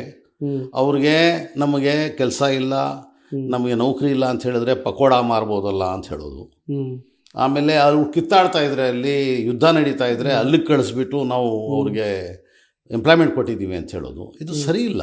ಹ್ಮ್ ಹ್ಮ್ ಇದು ನಮ್ಮ ಭಾರತೀಯತೆಗೆ ಪೆಟ್ಟು. ಹ್ಮ್ ಇವಾಗ ನೋಡಿ, ಅಲ್ಲಿ ಯುದ್ಧ ಜಾಸ್ತಿ ಆಗ್ತಾನೆ, ಅವರೆಲ್ಲ ಬರಬೇಕಾದ್ರೆ ಅಲ್ಲಿ ಖಾಲಿ ಮಾಡಬೇಕು, ಬರ್ತಾ ಇದ್ದಾರೆ. ಅಲ್ಲಿ ಹೋದರೆ ಅಲ್ಲಿ ಪಾಪ ಸಫರ್ ಆಗ್ತಾ ಇದ್ದಾರೆ. ಯಾಕಂದರೆ ಅವ್ರು ಸಂಸಾರ ನಡೆಸ್ಬೇಕು. ಇಲ್ಲಿ ಸಂಸಾರ ನಡೆಸೋಕ್ಕೆ ಇಲ್ಲಿ ಆಪರ್ಚುನಿಟಿ ಇದ್ದಿದ್ರೆ, ಅವಕಾಶ ಇದ್ದಿದ್ರೆ ಅವ್ರು ಹೋಗ್ತಿದ್ರಾ ಇಸ್ರಾಯೇಲ್ಗೆ ಅಥವಾ ರಷ್ಯಾಗೆ? ಅದು ಯುದ್ಧ ನಡೆಯುವಾಗ ಯಾರೂ ಹೋಗ್ತಿರ್ಲಿಲ್ಲ. ಬಟ್ ಸ್ಪಷ್ಟವಾಗಿ ಹೇಳ್ತಿದ್ರಿ, 2 ಕೋಟಿ ಉದ್ಯೋಗವನ್ನು ಪ್ರತಿ ವರ್ಷ ಸೃಷ್ಟಿ ಮಾಡ್ತಿದ್ದೀನಿ ಅಂತ ಮೋದಿಯವರು ನಮ್ಮ ದೇಶದಲ್ಲಿ ನಿರುದ್ಯೋಗಿ ಯುವಕರನ್ನ ಪಕೋಡ ಮಾರಿ ಅಂತನೋ, ರಷ್ಯಾಗೆ ಯುದ್ಧ ಮಾಡೋಕ್ಕೆ ಕಳ್ಸೋಕ್ಕೋ, ಇಸ್ರೇಲ್ ಕಳಿಸೋ ಒಂದು ಕೆಲಸವನ್ನು ಮಾಡ್ತಾ ಇದ್ದಾರೆ. ಸೊ ಹಾಗಾಗಿ ಕಂಪ್ಲೀಟ್ಲಿ ಫೇಲ್ ಆಗಿದ್ದಾರೆ ಅಂತ ನಿಮ್ಮ ದಾಟಿ ಉತ್ತರ? ಕಂಪ್ಲೀಟ್ ಫೇಲ್ ಆಗಿದ್ದಾರೆ ಅನ್ನೋದ್ರ ಬದಲಾಗಿ ಯಾವುದ್ರಲ್ಲಿ ಪಾಸ್ ಆಗಿದ್ದಾರೆ ಅಂತ ಕಾಣ್ತಾ ಇಲ್ವೇ? ಸೊ ಹಾಗಾದ್ರೆ ನಿಮ್ಮ ಪ್ರಕಾರ 10 ಮಾರ್ಕ್ಸ್ಗೆ ಎಷ್ಟು ಮಾರ್ಕ್ಸ್ ಕೊಡ್ತೀರಿ ನರೇಂದ್ರ ಮೋದಿ ಅವ್ರಿಗೆ? ಅವರು ಬರೀ ಸರ್ಕಾರ ನಡೆಸ್ತಾ ಇದ್ದಾರೆ ಅಲ್ಲ, ಬಟ್ ನಂಬರ್ ನೋಡಿ, ನನಗೆ ತಿಳಿದ ಹಾಗೆ ನಂಬರ್ಗಿಂತ ಜಾಸ್ತಿ ಏನೇನು ಅಚೀವ್ಮೆಂಟ್ಸ್ ಆಗಿದೆ ಅಂತ ನೋಡಿದ್ರೆ, ನೋಡಿ ನಮ್ಮ ಎಷ್ಟು ಜನ ನಮ್ಮ ಬ್ಯಾಂಕ್ಸ್ ಅಲ್ಲಿ ಸಾಲ ಮಾಡಿ ಕೋಟ್ಯಾಂತರ ರೂಪಾಯಿ, ಸಾವಿರಾರು ಕೋಟಿಗಳ ರೂಪಾಯಿ ಮಾಡಿ ಎಷ್ಟು ಜನ ಓಡಗಿದ್ದಾರೆ. ಆಮೇಲೆ ಬ್ಲ್ಯಾಕ್ ಮನಿ ನಮ್ಮ ದೇಶದ್ದು ಹೊರಗಡೆ ಇರೋದು ಬಂದಿಲ್ಲ. ಆಮೇಲೆ ಜನರಿಗೆ ಅದರಿಂದ ಏನಾದರೂ ಉಪಯೋಗ ಪಡಿಸ್ತೀವಿ ಅಂತ ಹೇಳಿದ್ರು, ಅದು ಉಪಯೋಗ ಆಯಿತಾ? ಇಲ್ಲ. 15 ಲಕ್ಷ ಒಬ್ಬೊಬ್ರಿಗೆ ಬರುತ್ತೆ ಅಂತ ಹೇಳಿದ್ರು, ಅದು ಯಾರೂ ಬಂದಿಲ್ಲ. ಬರ್ದಿದ್ರೆ ಹೋಗಲಿ, ಆ ದುಡ್ಡು ಬಂತಾ? ಇಲ್ಲ. ಹೋಗಲಿ, ಅದ್ರ ಬಗ್ಗೆ ಏನಾದರೂ ಮಾಡಿದಾರಾ? ಇಲ್ಲ, ಏನೂ ಮಾಡಿಲ್ಲ. ಆಮೇಲೆ ಇನ್ನಷ್ಟು ಬ್ಲ್ಯಾಕ್ ಮನಿ ಹೋಗಿದ್ದಲ್ಲದೆ ಬ್ಲ್ಯಾಕ್ ಮನಿ ಮಾಡಿಕೊಂಡು ಹೋಗ್ಬಿಟ್ರಲ್ಲ ಬೇಕಾದಷ್ಟು ಜನ, ಅವ್ರಿಗೂ ಯಾರಿಗೂ ಇನ್ನೂ ಕರ್ಕೊಂಬಂದಿಲ್ಲ. ಇಷ್ಟೆಲ್ಲ ಆಗ್ತಾ ಇದ್ರೆ, ಆಮೇಲೆ ಈ ಎಲ್ಲ ಕಡೆ ಇವಾಗ ಈ ರಥಯಾತ್ರೆ ಸಂದರ್ಭದಲ್ಲಿ, ಇದು ಕವಡ ಯಾತ್ರೆ ಸಂದರ್ಭದಲ್ಲಿ, ಆಮೇಲೆ ನಮಾಜ್ ಟೈಮಲ್ಲಿ ಗಲಾಟೆಗಳಾಗ್ತಾ ಇದೆಯಲ್ಲ ಪ್ರತಿ ಕಡೆ. ಅದರಲ್ಲೂ UPಯಲ್ಲಿ ಸಿಕ್ಕಾಪಟ್ಟೆ, ಇಲ್ಲೂ ಆಗ್ತಾ ಇತ್ತು, ಇಲ್ಲಿ ಸ್ವಲ್ಪ ನಿಂತಿದೆ. ಇಷ್ಟೆಲ್ಲ ಆಗ್ತಾ ಇದೆಯಲ್ಲ, ಇದು ಮುಂಚೆ ಇತ್ತ ಅಂದರೆ ಇಲ್ವಲ್ಲ. ಇದಕ್ಕೇನು ನಂಬರ್ ಕೊಡ್ತೀರಾ? ಅಂದರೆ ನೀವು ಹೇಳೋದು ನೋಡಿದ್ರೆ, ನಂಬರ್ ಹೇಳಿ ಅಂದರೆ ಎಲ್ಲವನ್ನೂ ಕೂಡ ಈ ಥರ ಸಮಸ್ಯೆಗಳಿಂದ ಪಟ್ಟಿ ಮಾಡೋದ್ರ ಮೂಲಕ ನಂಬರ್ ಕೊಡೋಕ್ಕೆ ಚಾನ್ಸೇ ಇಲ್ಲ ಇವ್ರಿಗೆ. 10ರಲ್ಲಿ 0 ಬಂದರೂ ಇದೆ ಅಂತ ಹೇಳ್ತಿದ್ರಿ. ಲೈಕ್ 10ಕ್ಕೆ 0 ಅಲ್ಲ, ಏನಾದರೂ ಒಂದಾದರೂ ಯಾರಾದರೂ ತಿಳಿಸಿದ್ರೆ ಇಂಥದ್ದು ಮಾಡ್ತಾ ಇದ್ದಾರೆ. ಕೊಡೋಕ್ಕೂ ಕೂಡ ಸರ್ಕಾರ ನೋಡಿ, ಸರ್ಕಾರ ಎಲೆಕ್ಷನ್ಸ್ ನಡೆದಿದ್ರು, ಈಗ ನಮ್ಮ ಬೆಂಗಳೂರು ಕಾರ್ಪೊರೇಷನಲ್ಲಿ ಎಲೆಕ್ಷನ್ಸ್ ನಡೆದಿಲ್ಲ. ಕಾರ್ಪೊರೇಷನ್ ನಡೀತಾ ಇದೆಯಾ ಅಂದರೆ ನಡೀತಾ ಇದೆ. ಆ ಥರ ಸರ್ಕಾರ ನಡೀತಾ ಇದ್ದರೆ ಯಾವುದು ಹೊಸ ಸ್ಕೀಮ್ ಹಾಕಿಬಿಟ್ಟು ಹೊಸ ನೀವು ಜನರಿಗೆ ಎಲ್ಲಿ ನಮ್ಮ ಬುಲೆಟ್ ಟ್ರೈನ್ ಎಲ್ಲಿ ಬಂತು? ಇನ್ನೂ ಬಂದಿಲ್ಲ. ಮುಂಬೈ ಟು ಗುಜರಾತ್ ವರ್ಕ್ ಮಾಡ್ತಿದ್ದಾರೆ ಕಂಪ್ಲೀಟ್ ಆಗಿ. ಜನರಲ್ ಅಡ್ಮಿನಿಸ್ಟ್ರೇಷನ್ ನಡೆಯುವಂಥದ್ದು ಇದೆಯಲ್ಲ ಅದು ಟ್ಯಾಕ್ಸ್ ಮನಿಯಿಂದ ನಡೀತಾ ಇರುತ್ತೆ. ಯಾರು ಬಂದ್ರು ಅದಿರುತ್ತೆ, ಅದು ಯಾವುದೇ ಸರ್ಕಾರ ಸಿಸ್ಟಮ್ ಇದೆ, ಸಿಸ್ಟಮ್ ನಡೀತಾ ಇರುತ್ತೆ. ನಮ್ಮ ಪಾಲಿಸೀಸ್ ಆಗಿ ಜನಪರ ಪಾಲಿಸೀಸ್ ತಂದು ಜನರಿಗೆ ಉಪಯೋಗ ಆಗುವಂಥದ್ದು, ಜನರ ಒಂದು ಸ್ಥಿತಿಗತಿನ ಏಳಿಗೆ ಮಾಡಿರುವಂಥದ್ದು ನಮಗೆ ಕಾಣ್ತಾ ಇಲ್ಲ. ಬಟ್ ತ್ರಿವಳಿ ತಲಾಕ್ ಸಂಬಂಧಪಟ್ಟಂತ ಒಂದಷ್ಟು ಇದು ಮುಸಲ್ಮಾನ ಹೆಣ್ಮಕ್ಳಿಗೆ ಅನ್ಯಾಯ ಆಗ್ತಿತ್ತು, ಸರಿ ಮಾಡಿದ್ವಿ ಅಂತ ಹೇಳ್ತಾರೆ. It's right. ನೋಡಿ ಅವ್ರು ತಂದಿರೋ ಕಾನೂನು ತ್ರಿವಳಿ ತಲಾಕ್ ಬಗ್ಗೆ ಏನು ತಂದಿದ್ದಾರಂದರೆ, ಒಂದೇ ಸಲ 3 ತಲಾಕ್ ಕೊಟ್ಟರೆ ಅದು ಕಾನೂನು ವಿರುದ್ಧ ಅಂತ ಕಾನೂನು ತಂದರು. ಫೈನ್, ಅದು ತಂದಿದ್ದಾರೆ. ಆದರೆ ನಾವು ಮುಸಲ್ಮಾನರೆಲ್ಲ ಕೇಳೋದೇನೆಂದರೆ ಸರ್ಕಾರಕ್ಕೆ, ಆವಾಗಲೇ ನಾವು ವಿರೋಧಿಸಿದ್ದೀವಿ ಅದಕ್ಕೆ ಎಲ್ಲ ಮುಸಲ್ಮಾನರು. ಆದರೂ ಅವ್ರು ತಂದುಬಿಟ್ಟು ನಾವು ತಂದ್ವಿ, ಎಲ್ಲ ಹೆಣ್ಮಕ್ಳಿಗೆ ಉಪಯೋಗ ಆಯಿತು ಅಂತ ಇದ್ದಾರೆ.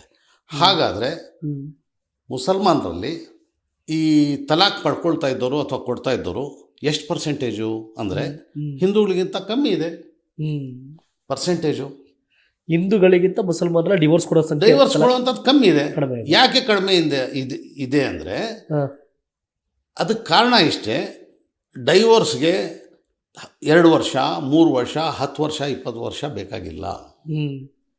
ಈ ಕೋರ್ಟಲ್ಲಿ ಹೋಗಿ ನೋಡಿ, ಅಥವಾ ಫ್ಯಾಮಿಲಿ ಕೋರ್ಟಲ್ಲಿ ಹೋಗಿ, ಅಲ್ಲಿ ಮುಸ್ಲಿಂ ಇದು ಜೋಡಿ ಬರುತ್ತೆ, 2-3 ದಿನದಲ್ಲೋ 1 ವಾರದಲ್ಲೋ ಹೋಗ್ಬಿಡುತ್ತೆ, ಅವ್ರದ್ದು ಕ್ಲಿಯರ್ ಆಗುತ್ತೆ. ಯಾಕೆ ಅಂದರೆ ಅದು ಇಸ್ಲಾಮಿಕ್ ಪ್ರಕಾರ ಕೊಡ್ತಾರೆ, ಮುಗ್ದೋಗ್ಬಿಡುತ್ತೆ. ಬೇರೆದನ್ನು ಅದು ವಾದ ನಡೀತಾನೆ ಇರುತ್ತೆ. 10 ವರ್ಷ 20 ವರ್ಷ. ಒಂದು ಮಗು ಆಗಿರೋ ಹೆಣ್ಣು ನನಗೆ ಡೈವೋರ್ಸ್ ಬೇಕು ಅಂದರೆ ಆ ಮಗು ಮದುವೆ ವಯಸ್ಸಿಗೆ ಬಂದುಬಿಟ್ಟು ಬಿಡೋವರೆಗೂ ಡೈವರ್ಸ್ ಆಗಿರಲ್ಲ, ಇಬ್ರಿಗೂ ಮದುವೆಗಳು ಇಲ್ಲ. ಇಂಥದ್ದಿಲ್ಲ. ಇವ್ರು ತಂದಿರೋ ಕಾನೂನು ಇವಾಗ 3 ತಲಾಕ್ ಇಲ್ಲ ಅಂತ, ಅವನಿಗೆ 3 ವರ್ಷ ಜೈಲು. ಯಾರು ತ್ರಿವಳಿ ತಲಾಕ್ ಕೊಡ್ತಾನೋ, ತ್ರಿವಳಿ ತಲಾಕು, ಅವನಿಗೆ 3 ವರ್ಷ ಜೈಲು ಅಂತ ಮಾಡಿದ್ದಾರೆ. ಅವನು ಜೈಲಿಗೆ ಹೋಗಿ ಬಂದಮೇಲೆ ಆ ಹೆಣ್ಣು ಅಷ್ಟು 3 ವರ್ಷ ಏನು ಮಾಡಬೇಕು? ಆಮೇಲೆ ಆ ತಲಾಕ್ ಆಗದಂಗೆ ಅಲ್ವಂತೆ, ತಲಾಕ್ ಕ್ಯಾನ್ಸಲ್ ಅಂತೆ, ಅದು ಸರ್ಕಾರ ತಂದಿರೋದು. ಆ ತಲಾಕ್ ಆಗದಿದ್ರೆ ಆ ಅಮ್ಮ ಬೇರೆಯವ್ರಿಗೆ ಮದುವೆ ಆಗಂಗಿಲ್ಲ. ಇವನು ಜೈಲಲ್ಲಿದ್ದಾಗ ಏನು ಕಳಿಸ್ತಾನೆ ಅಲ್ಲಿ ಮನೆಗೆ? ಮನೆ ಹೆಂಡತಿ ಮಕ್ಕಳಿಗೆ ತಿನ್ನೋದಕ್ಕೆ ಏನು ಕಳಿಸೋಕ್ಕೆ ಸಾಧ್ಯ ಜೈಲಿಂದ? ಆಮೇಲೆ ಆ ಅಮ್ಮನ ಲೈಫ್ ಹೆಂಗೆ? ಅದಕ್ಕೆ ಅವಕಾಶ ಮಾಡಿದ್ದಾರಾ? ಅದಕ್ಕೆ ಅರೇಂಜ್ಮೆಂಟ್ಸ್ ಮಾಡಿದ್ದಾರಾ? ಏನೂ ಇಲ್ಲ, ರಸ್ತೆಗೆ ಬಿಟ್ಟಿದ್ದಾರೆ ಹೆಣ್ಮಕ್ಳನ್ನ. ಆ ಅಮ್ಮ ಪಾಪ ಇವನು ನನಗೆ ತ್ರಿವಳಿ ತಲಾಕ್ ಕೊಟ್ಟ ಅಂತಾನೆ ಅವನು ಜೈಲಾಗ್ತಾನೆ 3 ವರ್ಷ. ಆ ಅಮ್ಮ ಯಾರ ಹತ್ರ ಹೇಳ್ಕೊಬೇಕು? ಅನ್ನಕ್ಕೆ, ಮಕ್ಕಳಿಗೆ ನೋಡ್ಕೊಳ್ಳೋದಕ್ಕೆ, ಸ್ಕೂಲ್ಗೆ ಓದಿಸೋದಕ್ಕೆ ಏನು ಮಾಡಬೇಕು? ಒಂದು. ಎರಡನೇದು, ಅವ್ನು 3 ವರ್ಷ ಜೈಲಾಗಿ ಬಂದ ಮೇಲೆ ವಾಪಸ್ಸು ಮತ್ತೆ ಅವನ ಮದುವೆ ಇನ್ನು ಹಾಗೆ ಅದು ಇದು ವಿಚ್ಛೇದನ ಆಗಿಲ್ಲ, ಮದುವೆ ಜಾರಿಯಲ್ಲಿದೆ ಅಂದರೆ ಅವನ ಮದುವೆ ಯಮ ಸೇರಿಸ್ತಾಳ ಅಥವಾ ಅವನು ಯಮನಿಗೆ ಇಟ್ಕೊಳ್ತಾನ? ಇಂಥ ಕಾನೂನು ತಂದಿದ್ದಾರೆ. ಬಟ್ ಯಾವ ಥರ ಅದನ್ನು ಚೇಂಜ್ ಮಾಡಬೇಕಾಗಿತ್ತು ಅಂತ ಅನ್ಸುತ್ತೆ? ಚೇಂಜೇ ಮಾಡಬೇಕಾಗಿರಲಿಲ್ಲ. ಇಸ್ಲಾಂನಲ್ಲಿ ಯಾವ ರೀತಿ ಇದೆ ಆ ರೀತಿ ಬಿಡಬೇಕಾಗಿತ್ತು. ಈಗ RSS ಹೇಗೆ ಬೇಕೋ ಹಾಗೆ ಮಾಡಿದ್ದಾರೆ. ಬಟ್ ಅವ್ರು ಹೇಳ್ತಾರೆ ಒಂದು ದೇಶ ಒಂದು ಕಾನೂನು ಅಂತ ಹೇಳ್ತಾರೆ. ನೋಡಿ, ಒಂದೇ ದೇಶ ಒಂದೇ ಕಾನೂನು ತರಬೇಕು ಅಂದರೆ ನಮ್ಮ ಸಂವಿಧಾನದಲ್ಲಿ ಈ ಧಾರ್ಮಿಕ ಜನರ ಧರ್ಮಗಳ ಬಗ್ಗೆ ಯಾವುದೇ ಒಬ್ಬ ನಾಗರಿಕ ಅವನಿಗೆ ಯಾವ ಧರ್ಮ ಬೇಕಾದರೂ ಸ್ವೀಕರಿಸ್ಬೋದು, ಯಾವ ಧರ್ಮದ ಬೇಕಾದರೂ ನಡ್ಕೊಳ್ಳೋದಕ್ಕೆ ಪೂರ್ತಿ ಸ್ವಾತಂತ್ರ್ಯ ಮತ್ತು ಅವಕಾಶ ಕೊಟ್ಟಿದೆ ನಮ್ಮ ಸಂವಿಧಾನ. ಅದರಲ್ಲಿ ಏನಿದೆ, ಯಾವ ಧರ್ಮ ಬೇಕಾದರೂ ಅವನು ಪಾಲಿಸ್ಬೋದು. ಆಮೇಲೆ ನಾವು ಕಾಮನ್ ಸಿವಿಲ್ ಕೋಡ್ ತರಬೇಕಾದ್ರೆ ಕಾಮನ್ ಸಿವಿಲ್ ಕೋಡು ಒಂದು ಧರ್ಮದವ್ರಿಗೆ ಎಲ್ರಿಗೂ ಕಾಮನ್ ಮಾಡಬೇಕು, ಎಲ್ಲ ಮುಸ್ಲಿಮ್ಸ್ಗೂ ಕಾಮನ್ ಮಾಡಬೇಕು. ಹಿಂದೂಗಳು ಮುಸ್ಲಿಮ್ಸ್ ಕಾಮನ್ ಮಾಡೋಕ್ಕೆ ಹೋದರೆ ಯಾವುದ್ಯಾವುದನ್ನು ಕಾಮನ್ ಮಾಡೋಕ್ಕೆ ಸಾಧ್ಯ? ಯಾವುದು ಕಾಮನ್ ಮಾಡೋಕ್ಕೆ ಸಾಧ್ಯ ಇಲ್ಲ, ಇನ್ಕಂಪೇರೇಬಲ್.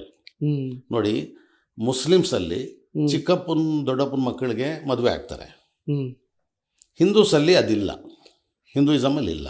ಅತ್ತೆ ಮಕ್ಕಳು ಮಾವನ ಮಕ್ಕಳು. ಹೌದು. ಇಲ್ಲಿ ತಂಗಿ ಮಗಳನ್ನ ಆಗ್ತಾರೆ ಹಿಂದೂಸಲ್ಲಿ, ಇಸ್ಲಾಂನಲ್ಲಿ ಅದು ಹರಾಮ್, ನಿಷಿದ್ಧ. ಯಾವ ರೀತಿ ಬೆರೆಸ್ತೀರಾ ಇದನ್ನು? ಕಾಮನ್ ಹೆಂಗೆ ಮಾಡ್ತೀರಾ? ಸಾಧ್ಯವಿಲ್ಲ. ಅದು ಏನಿದೆ ಅಂದರೆ ಜನರಲ್ಲಿ ವ್ಯತ್ಯಾಸಗಳಿದೆಯಲ್ಲ, ಕೀಳು ಮೇಲು, ಅದನ್ನು ದೂರ ಮಾಡಿ ಅಂತ ಆರ್ಟಿಕಲ್ 44 ಅದನ್ನು ಈ ಡೈರೆಕ್ಟಿವ್ ಪ್ರಿನ್ಸಿಪಲಲ್ಲಿ ಸೇರಿಸಲಾಗಿದೆ. ಓಕೆ. ಬಟ್ ಇದರಲ್ಲಿ ಫಂಡಮೆಂಟಲ್ ರೈಟ್ಸಲ್ಲಿ ಹ್ಮ್. ಎಲ್ರಿಗೂ ರೈಟ್ಸ್ ಕೊಡಲಾಗಿದೆ. ಅವರವ್ರ ಧರ್ಮ ಹೇಗಿದೆಯೋ ಆ ರೀತಿ ಪಾಲಿಸಬೇಕು ಅಂತ. ಹ್ಮ್. ಧರ್ಮ ಯಾವುದೂ ಕಾಮನ್ ಇಲ್ಲ, ಹ್ಮ್. ಹ್ಮ್. ಹ್ಮ್. ಯಾವ ಧರ್ಮನೂ ಕಾಮನ್ ಇಲ್ಲ. ಆ ಧರ್ಮ ಆ ರೀತಿ ಇದ್ದುಕೊಂಡು ಹ್ಮ್. ಅದನ್ನು ಆ ರೀತಿ ನಡ್ಸ್ಕೊಂಡು ಹೋಗೋದಕ್ಕೆ ಪೂರ್ತಿ ಸ್ವಾತಂತ್ರ್ಯ ಕೊಟ್ಟಿದ್ರೆ ನಾವೆಲ್ಲ ಚೆನ್ನಾಗಿರ್ಬೋದು. ಅದನ್ನು ಕಾಮನ್ ಮಾಡಿದ್ರೆ ಇದನ್ನೇ ಸಾಧನೆ ಅಂತ ಹೇಳ್ತಾರೆ ನರೇಂದ್ರ ಮೋದಿ ಅವರು, ನಾವು ತ್ರಿವಳಿ ತಲಾಖನ್ನ ಬ್ಯಾನ್ ಮಾಡಿದೀವಿ ಅಂತ. ಅವ್ರು ಹೇಳ್ತಾ ಇದ್ದಾರೆ. ಹಾ. ಮುಸ್ಲಿಮ್ಸಲ್ಲಿ ಎಫೆಕ್ಟ್ ಏನಾಗಿದೆ ಅಂತ ನಾವು ನೋಡಿದ್ರೆ ಹ್ಮ್. ಅದೇನೂ ಎಫೆಕ್ಟ್ ಆಗಿಲ್ಲ. ಒಂದೇ ಏನಂದರೆ, ಒಂದು ಎಫೆಕ್ಟ್ ಏನಾಗುತ್ತೆ ಅಂದರೆ, ಇಸ್ಲಾಂನಲ್ಲಿ ತ್ರಿವಳಿ ತಲಾಖು ಹ್ಮ್. ಒಂದೇ ಅಲ್ಲ ಇರೋದು, ಹ್ಮ್. ಒಂದೇ ಒಂದು ತಲಾಖ್ ಕೊಡೋದು ಇರೋದು. ಹ್ಮ್. ಒಂದು ತಲಾಖ್ ಕೊಟ್ಬಿಟ್ಟು ಸೈಲೆಂಟ್ ಆಗಿದ್ರೆ 3 ತಿಂಗಳಾದಮೇಲೆ, ಪ್ರತಿ ತಿಂಗಳು ಒಂದೊಂದು ಮೆನ್ಸುರೇಷನ್ ಪೀರಿಯಡ್ ಆದಮೇಲೆ, 3 ಮೆನ್ಸುರೇಷನ್ ಪೀರಿಯಡ್ ಆದಮೇಲೆ, ಆಮೇಲೆ ಹೆಂಡತಿ ಗಂಡ ಡೈವೋರ್ಸ್ ಆದಂಗೆ, ಆಟೋಮೆಟಿಕಲಿ ಡೈವೋರ್ಸ್ ಆದಂಗೆ. ಅದು ಕಾಜಿ ಸಾಹೇಬರು ಬೇಕಿಲ್ಲ, ಕೋರ್ಟ್ಗೂ ಹೋಗಬೇಕಾದಿಲ್ಲ, ಕ್ಲೋಸ್ ಆಯಿತು. ಸೊ ಅದಕ್ಕೆ ಸಾಕ್ಷಿ ಆಧಾರ ಆಚರಣೆ ಇಲ್ಲ, ಕ್ಲೋಸ್ ಅಂತ ಹೇಳಿದ್ಮೇಲೆ ಮುಗೀತು. ಹೆಂಡತಿ ಗಂಡನ ಮಧ್ಯೆ ವಿಚ್ಛೇದನ ಏರ್ಪಡುತ್ತೆ. ಆಮೇಲೆ ಮತ್ತೆ ಅವನು ಇಷ್ಟಪಟ್ಟರೆ, ಅಥವಾ ಈ ಹುಡುಗಿ ಇಷ್ಟಪಟ್ಟರೆ, ಹೆಣ್ಣು ಇಷ್ಟಪಟ್ಟರೆ, ಇಬ್ಬರು ಮತ್ತೆ ಒಂದ್ಸಲ ನಿಕಾ ಮಾಡ್ಕೊಂಡು ಮತ್ತೆ ಜೊತೆಲಿರ್ಬೋದು. ಆಮೇಲೆ ಮತ್ತೊಂದು ಸಲ ಆ ರೀತಿ ಮಾಡಿಬಿಟ್ರು ಮತ್ತೊಂದು ಸಲನೂ ನಿಕಾ ಮಾಡಿ ಜೊತೆಲಿರ್ಬೋದು. 3ನೇ ಸಲ ಮಾಡೋಂಗಿಲ್ಲ. 3ನೇ ಸಲ ಆ ಥರ ತಲಾಖ್ ಕೊಟ್ಟರೆ ಮತ್ತೆ ಆ ಅಮ್ಮ ಮದುವೆ ಆಗಿ ಇನ್ನೊಬ್ಬರಿಗೆ ಅದು ಕಿತ್ತೋದ ಮೇಲೆ ಬೇಕಾದರೆ ಆಗ್ಬೋದು, ಅದಕ್ಕೆ ಮುಂಚೆ ಆಗೋಂಗಿಲ್ಲ ಅಂತ ಕಾನೂನಿದೆ. ಓಕೆ, ಅದನ್ನು ಸುಳ್ಳು ಹೇಳ್ತಾರೆ, ಹಲಾಲ ಅಂತ. ಅದು ಸುಳ್ಳು. ಆ ರೀತಿ ಇಲ್ಲ. ಇಸ್ಲಾಂನಲ್ಲಿರೋದು ಎಷ್ಟು ಈಸಿಯಾಗಿ ನಮ್ಮಲ್ಲಿ ನಿಕಾ ಇದೆಯೋ, ನಿಕಾ ಅಂದರೆ ಮದುವೆ, ಆರತಕ್ಷತೆ, ರಿಸೆಪ್ಷನ್, ಆದರೆ ಎಷ್ಟು ಈಸಿಯಾಗಿ ನಿಕಾ ಇದೆಯೋ ಅಷ್ಟೇ ಈಸಿ ವಿಚ್ಛೇದನನು. ಓಕೆ, ಯಾಕೆ ಅಂದರೆ ಅಷ್ಟೇ ಇದರಲ್ಲಿರಬೇಕು ಅಂತ, ಅದು ಸಂಸಾರ ಅಷ್ಟು ಚೆನ್ನಾಗಿ ನಡ್ಸ್ಕೊಂಡು ಹೋಗಬೇಕು ಅಂತ. ಆಮೇಲೆ ಮತ್ತೊಂದೇನಿದೆ ಅಂದರೆ, ನಮ್ಮಲ್ಲಿ ಈ ಮುಸ್ಲಿಮ್ಸಲ್ಲಿ ಇಲ್ಲಿ ರಿಪೋರ್ಟ್ಸು ಈ ಹೆಂಡತಿಗೆ ಸೀಮೆಣ್ಣೆ ಹಾಕಿ ಸುಟ್ಟಾಗೋದು, ಅಥವಾ ಸಾಯಿಸಿಬಿಡೋದು ರಾತ್ರೋರಾತ್ರಿ, ಅಥವಾ ಹೆಂಡತಿ ಏನಾದರೂ ಊಟದಲ್ಲಿ ಏನಾದರೂ ಹಾಕಿಬಿಟ್ಟು ಮುಗಿಸ್ಬಿಡೋದು ಗಂಡನಿಗೆ, ಇದು ಬಹಳ ರೇರು. ಕಾರಣ ಇಷ್ಟೇ, ವಿಚ್ಛೇದನ ಈಸಿ ಇರೋದ್ರಿಂದ ಇದು ರೇರು. ವಿಚ್ಛೇದನ ಟೈಟ್ ಮಾಡಿದ್ರೆ ಇವೆಲ್ಲ ಹುಟ್ಟುತ್ತೆ. ಇದನ್ನು ಅರ್ಥ ಮಾಡ್ಕೊಳ್ಳದೆ ನಮ್ಮಲ್ಲೂ ತೋರಿಸ್ತಾ ಇದ್ದಾರೆ. ಎಸ್, ತಲಾಕ್ ಬ್ಯಾನ್ ಮಾಡಿರೋ ಕಾರಣ ವಿಚ್ಛೇದನ ಕೊಡ್ಲಿಕ್ಕೆ ಸಮಸ್ಯೆ ಆಗ್ತಾ ಇದೆ. ಸೊ ಹಾಗಾಗಿ ಬೇರೆ ಸಮುದಾಯಗಳಲ್ಲಿ ತಲಾಕ್ ಅಂದರೆ ವಿಚ್ಛೇದನ ಕಷ್ಟ ಆಗಿರೋ ಕಾರಣ ಹೆಂಡತಿ ಗಂಡನ ಸಾಯಿಸೋದು, ಗಂಡ ಹೆಂಡತಿ ಸಾಯಿಸುವಂಥ ಪ್ರಕ್ರಿಯೆಗಳು ರಿಪೋರ್ಟ್ಸ್ ಆಗ್ತಾ ಇದೆ ಅಂತ. ಬಟ್ ನರೇಂದ್ರ ಮೋದಿ ಅವರು ಇವೆಲ್ಲ ತಂದ್ರು ಇವೇ ಸಮಸ್ಯೆ ಅಂತ ಹೇಳ್ತೀರಿ. ನೆಕ್ಸ್ಟ್ ನರೇಂದ್ರ ಮೋದಿ ನಂತರ ಯೋಗಿ ಪ್ರಧಾನಿ ಆದರೆ ಇನ್ನೊಂದಷ್ಟು ಟಫ್ ಆಗಲ್ವಾ ಅಂತ ಕೆಲವು ಪ್ರಶ್ನೆ ಮಾಡ್ತಾರೆ. It's possible. ಯಾಕಂದ್ರೆ ನೋಡಿ, ಈಗಾಗಲೇ ಉದಾಹರಣೆ ಕೊಟ್ರಿ, ಗಾವಣಿಗಳ ಇದು ಎಲ್ಲ. ನಮ್ಮ ಭಾರತ ಒಂದು ಸೆಕ್ಯುಲರ್ ಸ್ಟೇಟು, ಅಂದರೆ ಗಣರಾಜ್ಯ. ಜನರಿಂದ ಆರಿಸಿ ಬಂದು ಪ್ರಧಾನಿ ಆಗೋದು, ಅಥವಾ ಯಾವುದೇ ಒಂದು ಮಂತ್ರಿ ಏನಾಗಬೇಕಾದ್ರೂ ಜನರಿಂದ ಆರಿಸಿ ಬಂದಿರಬೇಕು. ಜನರಿಂದ ಆರಿಸಿ ಬಂದ ಮೇಲೆ ಅವ್ರ ಮೇಲೆ ಜವಾಬ್ದಾರಿ ಇತ್ತು, ಎಲ್ಲ ಜನರದ್ದು ಒಳಿತು ಬಯಸಬೇಕು, ಆಗೋಂಗೆ ನಡ್ಕೊಬೇಕು. ನಾನೇನು ತಿಳ್ಕೊಂಡಿದ್ದೇನೆ, ನಮ್ಮ ಭಾರತದ ಯಾವ ಪ್ರಧಾನಿ ಆದರೂ ಜನರ ಬಗ್ಗೆ ಒಳ್ಳೆಯದನ್ನೇ ಮಾಡ್ತಾರೆ ಅಂತ ತಿಳ್ಕೊಂಡಿದ್ದೇನೆ. ನಿಮ್ಮ ಪ್ರಕಾರ ಮೋದಿ ಬಗ್ಗೆ ಏನು ಕಾಮೆಂಟ್ ಮಾಡ್ತೀರಿ? ಮೋದಿಯವರು ಇನ್ನೂ ಚೆನ್ನಾಗಿ ಜನರ ಬಗ್ಗೆ ಕಾಳಜಿ ವಹಿಸಬೇಕು ಅಂತ ನಾನು ಕಾಮೆಂಟ್ ಮಾಡ್ತೇನೆ. ನರೇಂದ್ರ ಮೋದಿ ನಂತರ ಯೋಗಿ ಬೇಕು ಅನ್ನೋ ಅವರ ಡಿಮ್ಯಾಂಡ್, ಆ ಥರ ಚರ್ಚೆಗಳ ಬಗ್ಗೆ ತಮ್ಮ ಕಾಮೆಂಟ್ ಏನು ಅಂತ? ನೋಡಿ, ಯೋಗಿ ಭಕ್ತರು ಯೋಗಿ ಬೇಕು ಅಂತ ಇರ್ತಾರೆ, ಯೋಗಿ ಬೇಡ ಅವರು ಅನ್ನೋರೇ ಜಾಸ್ತಿ ಇರೋದು. ಯೋಗಿ ಅವರು ಈ ಯೋಗಿ ಬೇಡ ಅಂತ ಇದ್ದಾರಲ್ಲ, ಅವರು ಪ್ರೀತಿ ಪಡುವಂಥ ಕೆಲಸಗಳು ಮಾಡಿದ್ರೆ ಒಳ್ಳೇದು. ಮಾಡಿದ್ರೆ ಒಳ್ಳೇದು. ಹೌದು, ದ್ವೇಷಕ್ಕಿಂತ ಎಲ್ಲರೂ ಪ್ರೀತಿ ಪಡಲಿ, ಬಿಡಿ, ಎಲ್ಲರೂ ಬೇಕು ಅನ್ಲಿ, ಇವ್ರು ಎಲ್ರಿಗೂ ಒಳ್ಳೇದು ಮಾಡಲಿ. ಒಬ್ಬರಿಗೆ ಅನ್ನ, ಇನ್ನೊಬ್ರಿಗೆ ಮಣ್ಣು ಯಾಕೆ ಮಾಡ್ತೀರಾ? ಹತ್ರ ಮಾಡೋದು ಬೇಡ. ಮಾಡ್ತಾ ಇದ್ದಾರೆ, ಸ್ಪಷ್ಟವಾಗಿ ಮಾಡ್ತಾ ಇದ್ದಾರೆ. ಮಾಡಬೇಡಿ ಅಂತ ಹೇಳ್ತೀವಿ. ಮಾಡಬೇಡಿ. ಎಲ್ರಿಗೂ ಇಷ್ಟಪಡುವಂಥ ಕೆಲಸಗಳು ಮಾಡಿ, ಎಲ್ಲರೂ ಇಷ್ಟಪಡುವಂತೆ ಮಾಡ್ಕೊಳ್ಳಿ. ಎಸ್, ಕಳೆದ 12 ವರ್ಷಗಳಿಂದ ಇಷ್ಟೆಲ್ಲ ಸಮಸ್ಯೆ ಇದೆ ಅನ್ನೋದೇ ಆದರೂ 3ನೇ ಬಾರಿ ಯಾಕೆ ಅವ್ರನ್ನ ಆಯ್ಕೆ ಮಾಡಿದ್ರು ಜನ ಅಂತ? ನೋಡಿ, ಇದು ಭಾಳ ಇಂಪಾರ್ಟೆಂಟ್ ವಿಷಯ ನೀವು ಕೇಳ್ತಾ ಇದ್ದೀರಾ. ಈ ಆಯ್ಕೆ ಅನ್ನೋದು ಎಷ್ಟು ಜನ ಮಾಡ್ತಾ ಇರೋದು ಗೊತ್ತಾ ನಿಮಗೆ? ನಾನು ಹೇಳ್ತೇನೆ, ನಂಬರ್ ಹೇಳ್ತೇನೆ.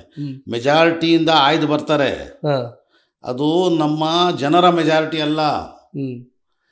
ನಾವು 143 ಕೋಟಿ ಇದ್ದೇವೆ ಇವಾಗ.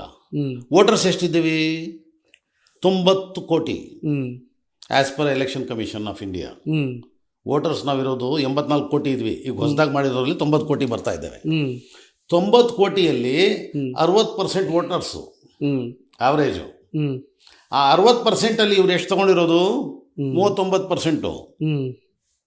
ಅದೆಷ್ಟಾಗ್ತಾರೆ? 23 ಕೋಟಿ. ಸಾಕ 143 ಕೋಟಿಗೆ 23 ಕೋಟಿ ಜನ ಅದಕ್ಕೆ ಮೆಜಾರಿಟಿ ಅಂತ ಕರೀತೀರಾ? ಸೊ ಹಾಗಾದ್ರೆ ಇದು ನಂಬರ್ ಗೇಮ್. ತಪ್ಪು ಆಯ್ಕೆಯ ಪರಿಣಾಮ ಮೀನ್ಸ್ ವೋಟ್ ಹಾಕ್ತಿರೋ ಜವಾಬ್ದಾರಿ ಇದಕ್ಕೆ ಅಂತ ನೋಡಿ. ವೋಟ್ ಹಾಕ್ತಾ ಇರೋರು, ವೋಟ್ ಹಾಕ್ದ ಸೈಲೆಂಟ್ ಮೆಜಾರಿಟಿ ಜಾಸ್ತಿ ಇದೆ. ಆಮೇಲೆ ವೋಟ್ ಹಾಕಿನೂ 39% ತಗೊಂಡವರು ಸರ್ಕಾರ ನಡೆಸ್ತಾರೆ. ಇನ್ನು 61% ಹಾಕಿರೋರು ಛಿದ್ರಗೊಂಡು ಬೇರೆ ಬೇರೆ ಪಕ್ಷಗಳಲ್ಲಿ ಹರಡೋಗ್ಬಿಡ್ತಾರೆ. ಮೆಜಾರಿಟಿ ಯಾವುದು? ಮೆಜಾರಿಟಿ ಇಲ್ಲಿದೆ.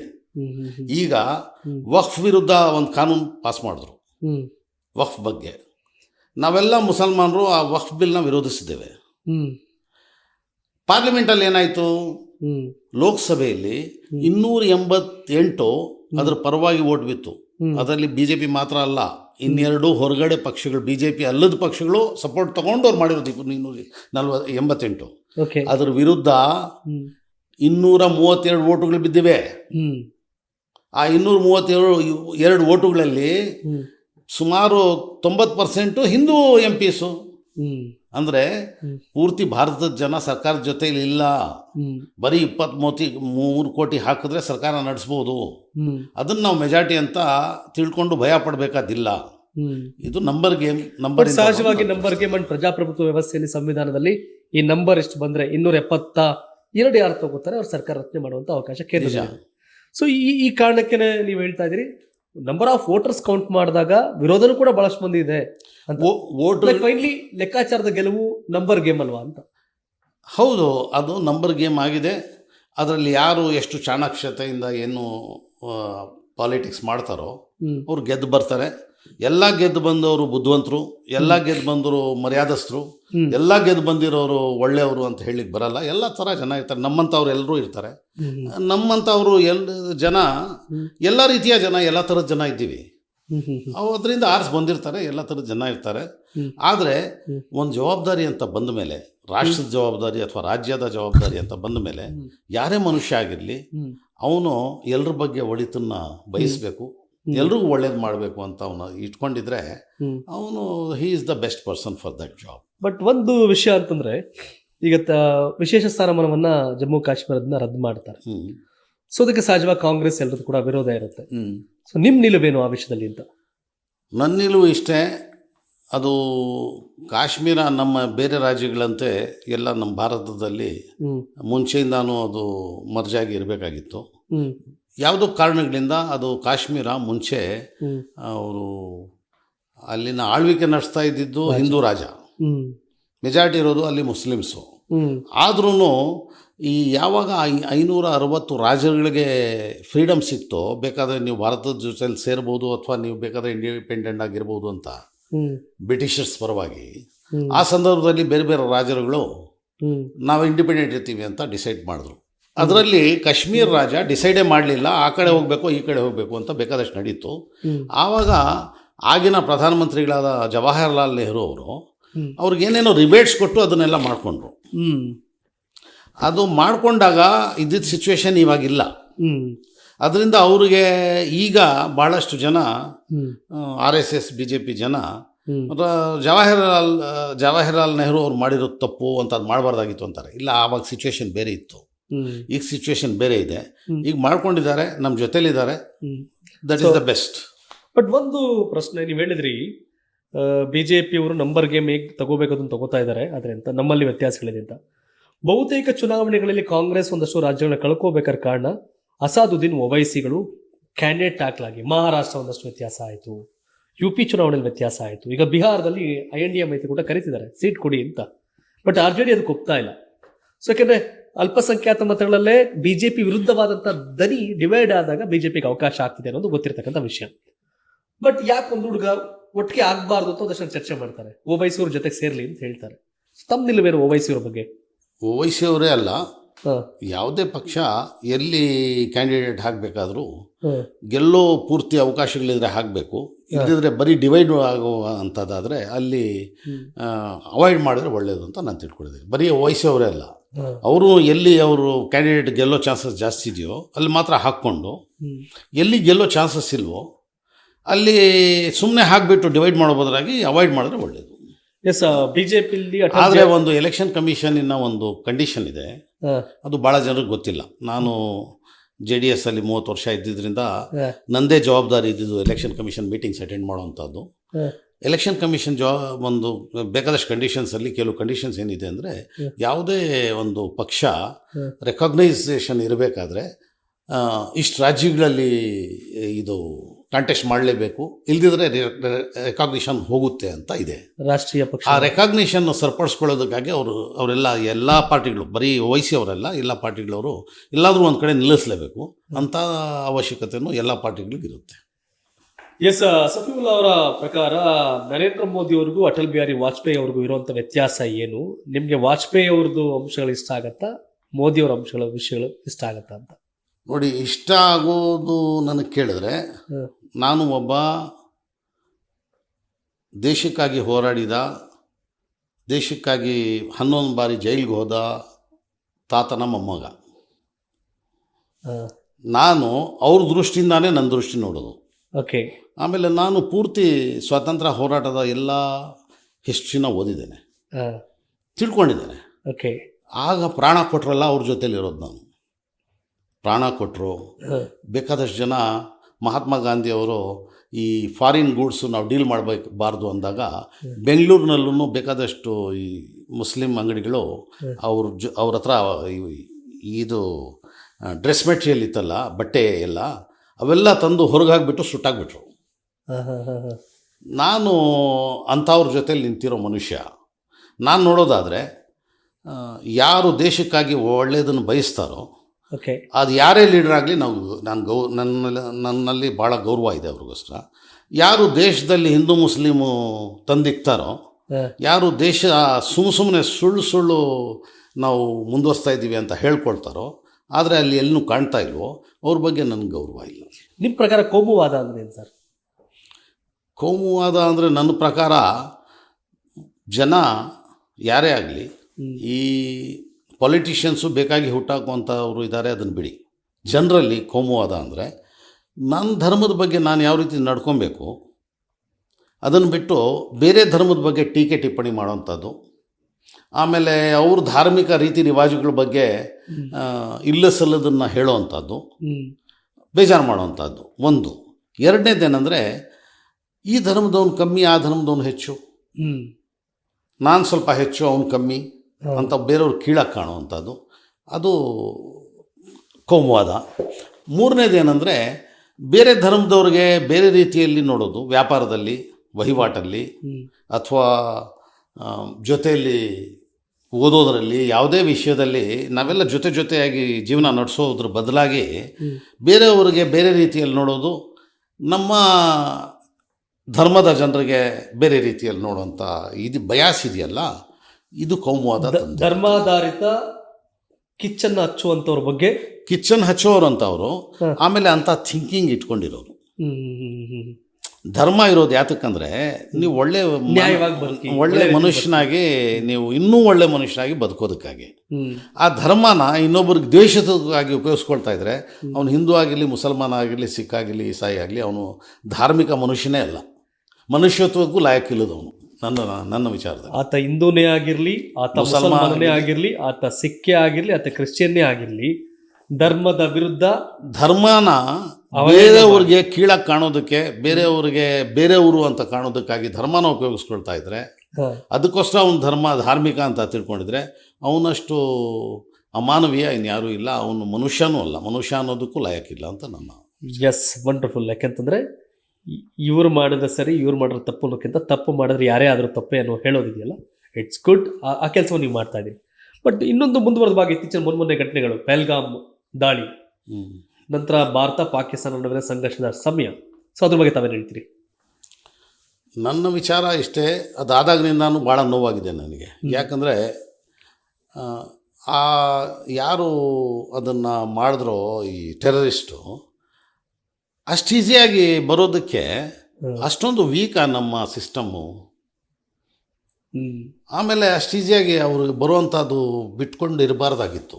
ಅದಕ್ಕೆ ಬೇಕಾದ ಅಲ್ಲಿ ಏನೇನು ಬೇಕೋ ಅದೆಲ್ಲ ಇಟ್ಬಿಟ್ಟು ಆಮೇಲೆ ನಮ್ಮ ಈ ಟೂರಿಸ್ಟ್ನ ಅಲ್ಲಿ ಹೋಗೋದಕ್ಕೆ ಅವಕಾಶ ಮಾಡಿಕೊಡ್ಬೇಕಾಗಿತ್ತು. ಟೂರಿಸ್ಟು 2,000-3,000 ಟೂರಿಸ್ಟ್ ಅಲ್ಲಿ ಇರಬೇಕಾದ್ರೆ ಅವ್ರಿಗೆ ಯಾವುದೂ ಸೆಕ್ಯೂರಿಟಿ ಇಲ್ಲದೆ ಬಿಟ್ಕೊಂಡಿದ್ದು ತಪ್ಪು ಒಂದು.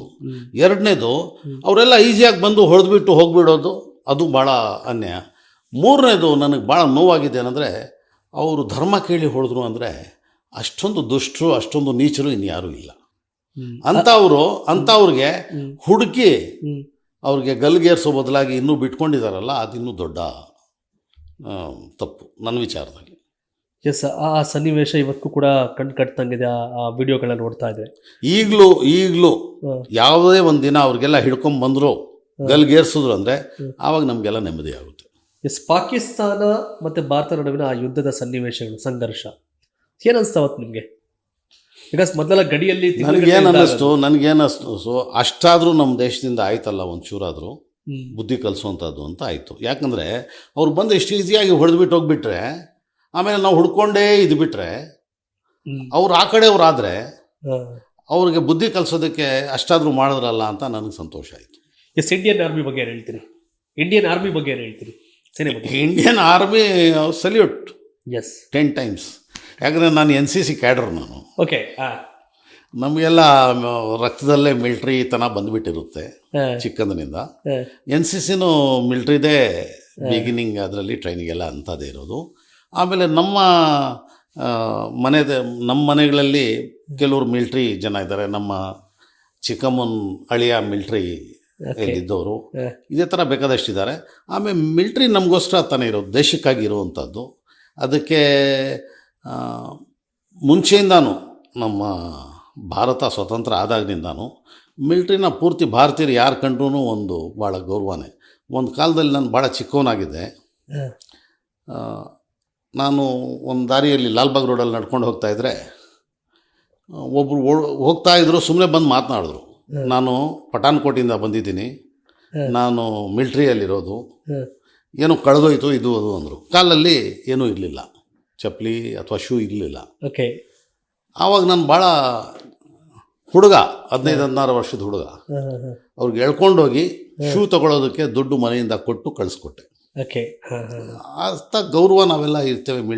ಮಿಲ್ಟ್ರಿ ಮ್ಯಾನ್ ಅಂದ್ಬಿಟ್ರೆ ನಮಗೆ ಭಾಳ ಗೌರವ ಬಿಡಿ. ಸೊ ಇಷ್ಟೆಲ್ಲ ಸ್ವಾತಂತ್ರ್ಯ ಹೋರಾಟದ ಫ್ಯಾಮಿಲಿಯಿಂದ ಎಲ್ಲ ಬಂದವರು ಈ ಥರದ್ದೆಲ್ಲ ವಿಷಯಗಳು ಬಂದಾಗ ಹೇಳ್ತಿರ್ತೀರಿ. ಅವತ್ತು ವಿದೇಶಿ ವಸ್ತುಗಳ ಬಹಿಷ್ಕಾರ ಹಾಕ್ಬೇಕಾದ್ರೆ ಮುಸಲ್ಮಾನ ಅಂಗಡಿ ಮಾಲೀಕರು ಕೂಡ ರೋಡ್ಗೆ ಹಾಕಲ್ಲ ಸುಟ್ಟು ಹಾಕಿದ್ರು. ಈ ಥರದ ಸನ್ನಿವೇಶಗಳಲ್ಲಿ ಇರಬೇಕಾದ್ರೆ ಭಯೋತ್ಪಾದಕರೆಲ್ಲರೂ ಕೂಡ ಮುಸಲ್ಮಾನರು ಅನ್ನೋ ಪದವನ್ನು ಬಳಕೆ ಮಾಡಿ ಟೀಕೆ ಮಾಡಿದಾಗ ನಿಮ್ಗೆ ಏನನ್ಸುತ್ತೆ? ಅವತ್ತಿಗೆ ನನಗೆ ಅದರಲ್ಲಿ ಹುಚ್ಚತನ ಕಾಣುತ್ತೆ. ಯಾಕಂದರೆ ಮುಸಲ್ಮಾನರು ಎಲ್ಲರೂ ಭಯೋತ್ಪಾದಕರು ಅಂದರೆ ಅವ್ರು ಎಲ್ಲರೂ ಅಂತ ಯಾರಿಗೆ ಹೇಳ್ತಾ ಇದ್ದಾರೆ? ಭಯೋತ್ಪಾದಕರೆಲ್ಲ ಮುಸಲ್ಮಾನರೆಲ್ಲ ಭಯೋತ್ಪಾದಕರಲ್ಲ, ಆದರೆ ಭಯೋತ್ಪಾದಕರೆಲ್ಲ ಮುಸಲ್ಮಾನರು ಅಂತ ಹೇಳುವಂಥ ಪದ ಕೇಳಿದಾಗ ಅಲ್ಲಿ ಅದು ಹೇಳಿದಾಗ ನಾವು ಯಾವತ್ತೂ ನಮ್ಮ ನಾಥೂರಾಮ್ ಗೋಡ್ಸೆಗೆ ಮರೆಯೋಕ್ಕಾಗಲ್ಲ. ನಾಥೂರಾಮ್ ಗೋಡ್ಸೆ ಅವ್ರ ಪ್ರಕಾರ ಮುಸ್ಲಿಮು, ಓಕೆ, ಹಂಗೆ ಹೇಳೋರ ಪ್ರಕಾರ. ಆಮೇಲೆ LTT ಶ್ರೀಲಂಕಾದಲ್ಲಿ ಅವರೆಲ್ಲ ಮುಸ್ಲಿಮ್ಸು. ಇಲ್ಲಿ ಬೇಕಾದಷ್ಟು ಕಡೆ ಸ್ಟೇಟುಗಳಲ್ಲಿ ಕಾಡುಗಳಲ್ಲಿ ಹೋಗಿ ಹೊಡೆದಾಕ್ತಾ ಇದ್ದಾರೆ ಜನರಿಗೆ, ಅವರು ಮುಸ್ಲಿಮ್ಸು ಅಂತ ಇವರೆಲ್ಲ ತಿಳ್ಕೊಂಡಿರ್ತಾರೆ. ಅವರು ತಪ್ಪು ಅರ್ಥ ಮಾಡ್ಕೊಂಡಿರೋರಿಗೆ ಅಂತ ಮೂರ್ಖರಿಗೆ ಏನು ಹೇಳೋಕ್ಕಾಗುತ್ತೆ? ಒಂದು. ಎರಡನೇದೇನೆಂದರೆ ನೋಡಿ, ISIS ಅಂತ ಅಲ್ಲಿ ಪ್ರಾರಂಭ ಮಾಡಿದ್ರು, ಇಸ್ಲಾಮಿಕ್ ಸ್ಟೇಟ್ಸ್. ಹೌದು, ಇಸ್ಲಾಮಿಕ್ ಸ್ಟೇಟು. ಅದರ ಇಸ್ಲಾಮಿಕ್ ಅಂತ ಬಂದ ಮೇಲೆ ನಾವೆಲ್ಲ ಖುಷಿ ಪಡ್ಕೊಬೇಕು ತಾನೆ ಮುಸ್ಲಿಮ್ಸು. ಇಲ್ಲಿ ನಮ್ಮ ಉಲ್ಮಾಗಳೆಲ್ಲ ಸೇರಿ, ನಮ್ಮ ಧಾರ್ಮಿಕ ಪಂಡಿತರು, ಮುಸ್ಲಿಂ ಉಲ್ಮಾಗಳೆಲ್ಲ ಸೇರಿ ನಮ್ಮ ಇಲ್ಲಿನ ಪ್ಯಾಲೇಸಲ್ಲಿ ಬಹಳ ದೊಡ್ಡ ಆ್ಯಂಟಿ ಟೆರರಿಸ್ಟ್ ಒಂದು ಇದು ಮಾಡಿದ್ರು ಕಾರ್ಯಕ್ರಮ. ಅದರಲ್ಲಿ ರವಿಶಂಕರ್ ಅವರು ಇದ್ದರು, ಬಾಂಬೆಯಿಂದ ಎಲ್ಲ ಸ್ವಾಮೀಜಿಗಳು ಕರೆದಿದ್ರು, ಎಲ್ಲ ಕರೆದ್ರು. ಅವ್ರಿಗೆ ಒಂದು ಮೆಸೇಜ್ ಕೊಟ್ಟರು, ನೀವೆಲ್ಲ ಇಸ್ಲಾಮಿಕ್ ಹೆಸರು ತಗೊಂಡು ಮಾಡ್ತಾ ಇರೋದು ಇದು ಭಾಳ ದೊಡ್ಡ ತಪ್ಪು, ಇದು ನೀವು ಮಾಡ್ತಾ ಇರೋದು ಈ ಅನ್ಯಾಯ, ಹ್ಯುಮ್ಯಾನಿಟಿಗೆ ಅನ್ಯಾಯ ನೀವು ಮಾಡ್ತಾ ಇರೋದು ಟೆರರಿಸಮ್ ಇದರ ಇಸ್ಲಾಂ ಪ್ರಕಾರ ಅಲ್ಲ, ಇಸ್ಲಾಮಿಕ್ ಹೆಸರು ಇಟ್ಕೊಂಡಿರೋದು ತಪ್ಪು, ನಾವು ಇದನ್ನು ಖಂಡಿಸ್ತೀವಿ ಅಂತ ಖಂಡನೀಯ ಒಂದು ಇದು ಕಳಿಸಿದ್ರು. ಅದ್ರಲ್ಲಿ ನಾನು ಇದ್ದೆ, ಕನ್ನಡದಲ್ಲಿ ಅದರಲ್ಲಿ ಸ್ಪೀಚ್ ಇತ್ತು, ನಾನು ಕನ್ನಡದಲ್ಲಿ ನಾನು ಮಾತನಾಡಿದೆ. ಇಷ್ಟೆಲ್ಲ ಮಾಡಿದ್ದು ಅವರೆಲ್ಲ ನಮ್ಮವರು ಮುಸ್ಲಿಮ್ಸು ನಮಗೋಸ್ಕರ ಮಾಡ್ತಾ ಇರೋದು ಅಂತ ನಾವು ಸಂತೋಷ ಪಟ್ಕೊಂಡು ಸುಮ್ಮನೆ ಇರ್ಬೋದಾಗಿತ್ತಲ್ಲ, ಯಾಕೆ ಹೀಗೆ ಮಾಡಿದ್ವಿ? ಇದು ಈ ಮೂರ್ಖರಿಗೆ ಅರ್ಥ ಆಗಲ್ಲ, ಕಣ್ಗೂ ಕಾಣಲ್ಲ. ಅದು ಹೇಳಿದ್ರು ಅದು ಕೂಡ ವಿಕೃತ ಮನಸ್ಥಿತಿ ಅಂತ ಹೇಳಿ. ಹೌದು, ಸ್ಪಷ್ಟ. ಎಸ್, ಒಂದು ವಿಷಯ ಹೇಳಿದ್ರೆ ಈ ಥರ ಒಂದು ದೊಡ್ಡ ಸಮಾವೇಶ ಮಾಡಿ ಇವೆಲ್ಲ ಮಾಡಿದ್ದಿಲ್ಲ, ಒಂದೇ ಕಡೆ ಅಲ್ಲ, ಪೂರ್ತಿ ಭಾರತದಲ್ಲಿ ಮಾಡಿದ್ದಾರೆ. ಎಲ್ಲ ಉಲ್ಮಾಗಳು ಅದನ್ನು ವಿರೋಧಿಸಿದ್ದಾರೆ. ನನ್ನ ಹತ್ರ ಎಲ್ಲ ಉಲ್ಮಾಗಳು ಸೈನ್ ಮಾಡಿರೋದು ಅದ್ರ ವಿರುದ್ಧ ಕಾಪಿ ಇದೆ. ಓಕೆ, ಅದನ್ನ ಯಾರೂ ಒಪ್ಪಲ್ಲ. ನೋಡಿ, ಈಗ ಒಬ್ಬ ಅಲ್ಲಿ ತೋರಿಸ್ತಾರಲ್ಲ ಟಿ ವಿನಲ್ಲಿ, ಅವ್ರು ಹಿಡ್ಕೊಂಡೋಗಿ ಸಾಯಿಸೋದನ್ನ, ಅದು ಮಾನವರು ಮಾಡ್ತಾರೆ ಅಂತೀರಾ ನೀವು? ಮನುಷ್ಯರು ಮಾಡೋವಂಥದ್ದು ಅವ್ರು ಮಾಡೋದು. ನಾವು ಮನುಷ್ಯರಾಗಿ ಮುಸಲ್ಮಾನರಿರೋದು, ನಾವು ಪ್ರಾಣಿಗಳಲ್ಲ. ಅದು ಪ್ರಾಣಿಗಿಂತ ಕೆಟ್ಟ ಕೆಲಸ ಅವ್ರು ಮಾಡ್ತಾ ಇದ್ರೆ ಅದನ್ನು ಯಾವ ಮುಸಲ್ಮಾನ ಒಪ್ತಾನೆ? ಇಸ್ಲಾಂ ಎಲ್ಲ ಒಪ್ಪುತ್ತೆ? ಯಾವ ಇಸ್ಲಾಮಲ್ಲಿ ಪಕ್ಕದ ಮನೆ ಹೊಟ್ಟೆ ಅವನು ತಿನ್ನಕ್ಕೆ ಇಲ್ಲದೆ ಮಲಗಿದ್ರೆ ನೀನು ಮುಸಲ್ಮಾನನೇ ಅಲ್ಲ ಅಂತ ಇಸ್ಲಾಂ ಹೇಳುತ್ತಲ್ಲ. ನಮ್ಮ ಮನೆಯಲ್ಲಿ ನಾನು ತಿಂದ್ಬಿಟ್ಟು ಹೊಟ್ಟೆ ತುಂಬ ಮಲಗಿಬಿಟ್ರೆ ಪಕ್ಕದ ಮನೆ 40 ಮನೆಗಳು ಈ ಕಡೆ 40 ಮನೆಗಳು ಈ ಕಡೆ ಹೊಟ್ಟೆಗಿಲ್ಲದೆ ಯಾವನಾದರೂ ಒಬ್ಬ ಮಲಗಿದ್ರೆ ಅವಾಗ ನಾನು ಮುಸಲ್ಮಾನ ಅಲ್ಲ ಅಂತ ಇದೆ. ಇಂಥ ಇಸ್ಲಾಮು ಸಾಯಿಸ್ಬಿಡಿ ಅಂತ ಹೇಳ್ಬಿಡ್ತಾ, ಪರವಾಗಿಲ್ಲ ಅಂತ ಹೇಳ್ಬಿಡ್ತಾ. ಆಮೇಲೆ ನಾನೆಲ್ಲೋ ಪರವಾಗಿಲ್ಲ ಚೆನ್ನಾಗಿದ್ದೀನಿ, ಬಡವರಿದ್ದರೆ ಸ್ವಲ್ಪ ಹೋಗಿ ವಿಚಾರಿಸ್ಬೇಕು. ಲೀವ್ ಲೆಟ್ ಲೀವ್ ಇದೆಯಲ್ಲ, ಅದು ಇಸ್ಲಾಮಿಕ್ ಅಲ್ಲ. ಇಸ್ಲಾಂನಲ್ಲಿ live and take care of others ಅಂತ ಇರೋದು, not let live. You must go. ಕರಿಬೇಕು, ಏನಪ್ಪ ಊಟ ಆಯಿತಾ ಅಂತ ಕೇಳಬೇಕು. ಆಯಿತು ಅಂತ ಸ್ವಲ್ಪ ಮುಖ ಇದು ಮಾಡ್ಕೊಂಡಿಲ್ಲ, ಇಲ್ಲ ನೀನು ಮಾಡಿಲ್ಲ ತಗೋ ಒಂಚೂರು ಮಾಡ್ಕೊ ಅಂತ ಮಾಡಿಸಿ ಬಂದು ನಾನು ಊಟ ಮಾಡಿದ್ರೆ, ನಾನು ತಿನ್ನೋ ಒಂದು ರೊಟ್ಟಿಯಲ್ಲಿ ಅರ್ಧ ಅವನು ಕೊಟ್ಬಿಟ್ಟು ಅರ್ಧ ತಿಂದರೆ ನಾನು ಮುಸಲ್ಮಾನ. ನಾನು ಹೊಟ್ಟೆ ತುಂಬ ಒಂದು ರೊಟ್ಟಿ ತಿಂದುಬಿಟ್ಟು ಏನು ಮಾಡಲಿ ತಿಂದುಬಿಟ್ಟೆ ಹೋಗಿಬಿಡು ಅಂದರೆ ನಾನು ಮುಸಲ್ಮಾನ ಅಲ್ಲ ಅಂತ ಇಸ್ಲಾಂ ಹೇಳುತ್ತೆ. ಅವ್ರು ಮಾಡೋ ISIS ಕೃತ್ಯಗಳು ನಾವು ಒಪ್ಕೊಳ್ಳೋಕ್ಕಾಗುತ್ತಾ ಮುಸಲ್ಮಾನರು? ಇಂಥ ಜನರ ಬಗ್ಗೆ ಈ ಮಾತು ಹೇಳೋರಿಗೆ ಮೂರ್ಖರು ಅಂತೀವಿ ಅಷ್ಟೇ ನಾವು.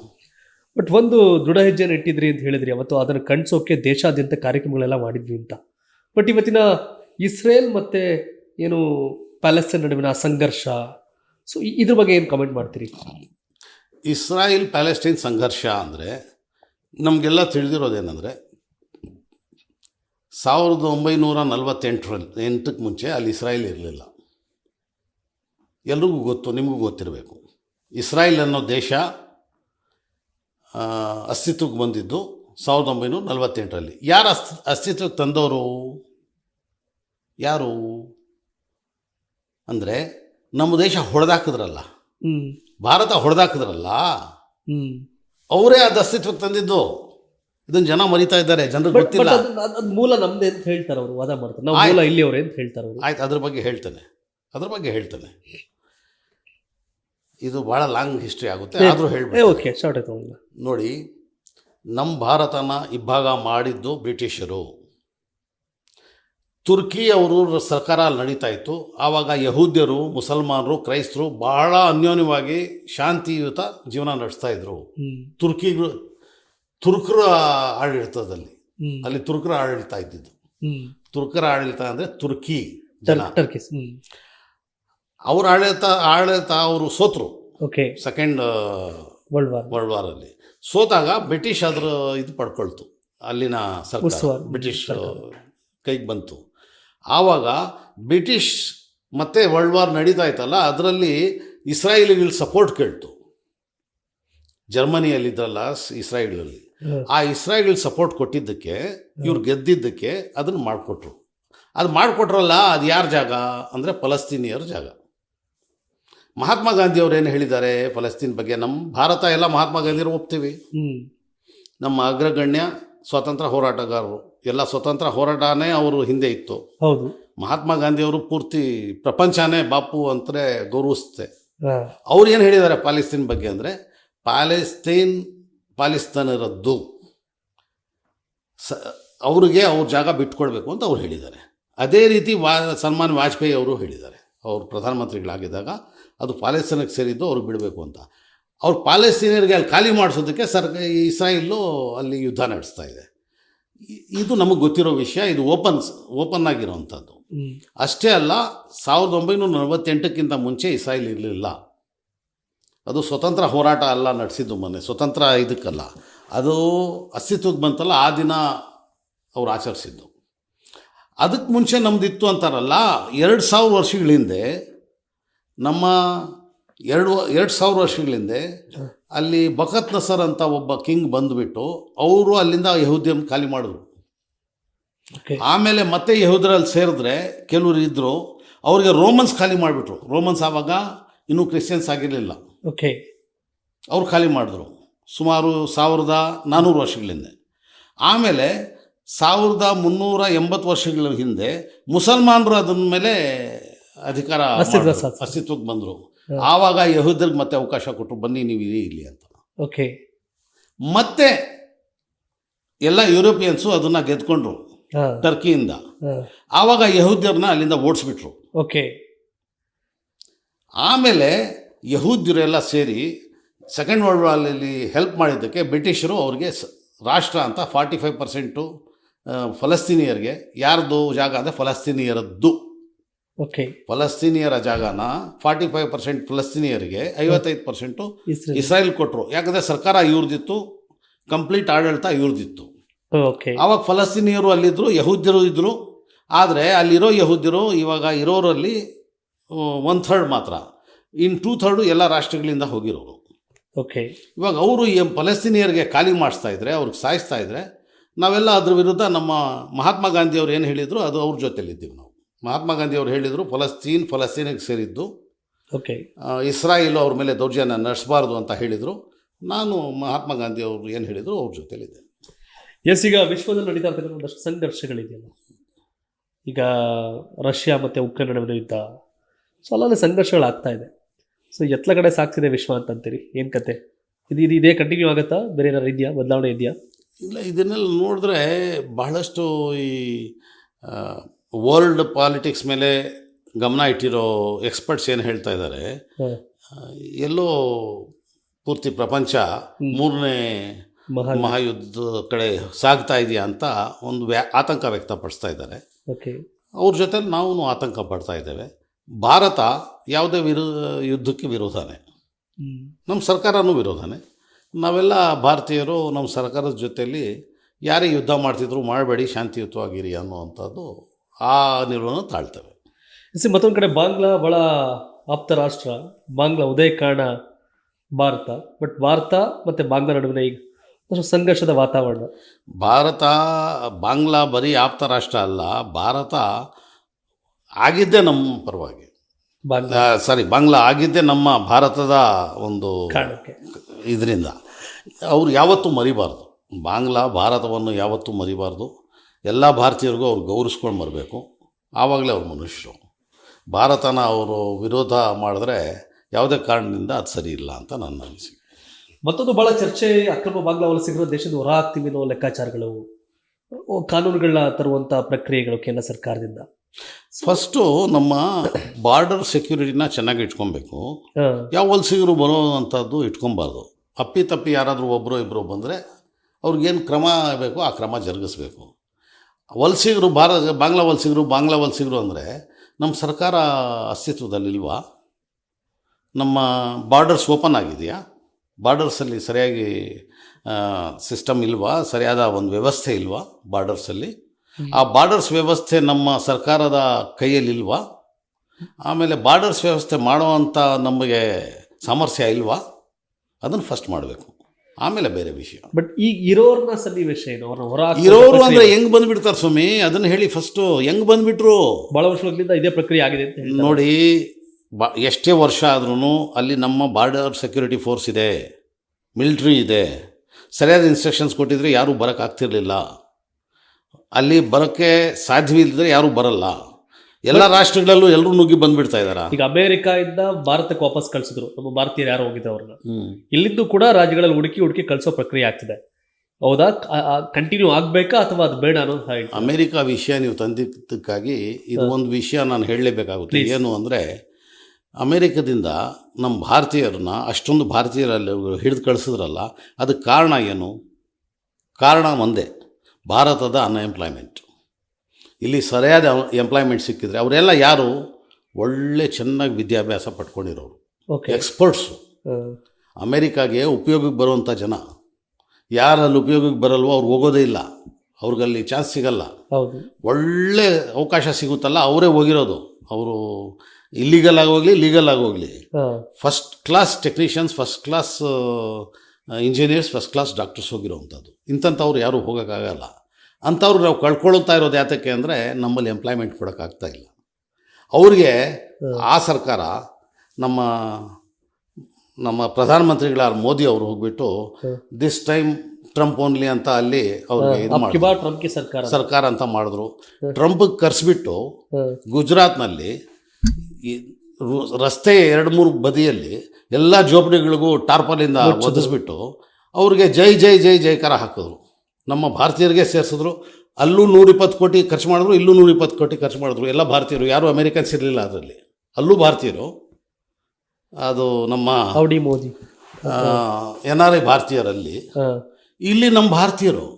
ಅದರಲ್ಲಿ ಬಡವರಿಗೆ ಕಾಣಿಸ್ಬಾರ್ದು ಅಂತ ಅವ್ರ ಮೇಲೆಲ್ಲ ಟಾರ್ಪಲ್ಲು. ಇಷ್ಟೆಲ್ಲ ಮಾಡಿದ್ರಲ್ಲ ಆ ಮನುಷ್ಯ.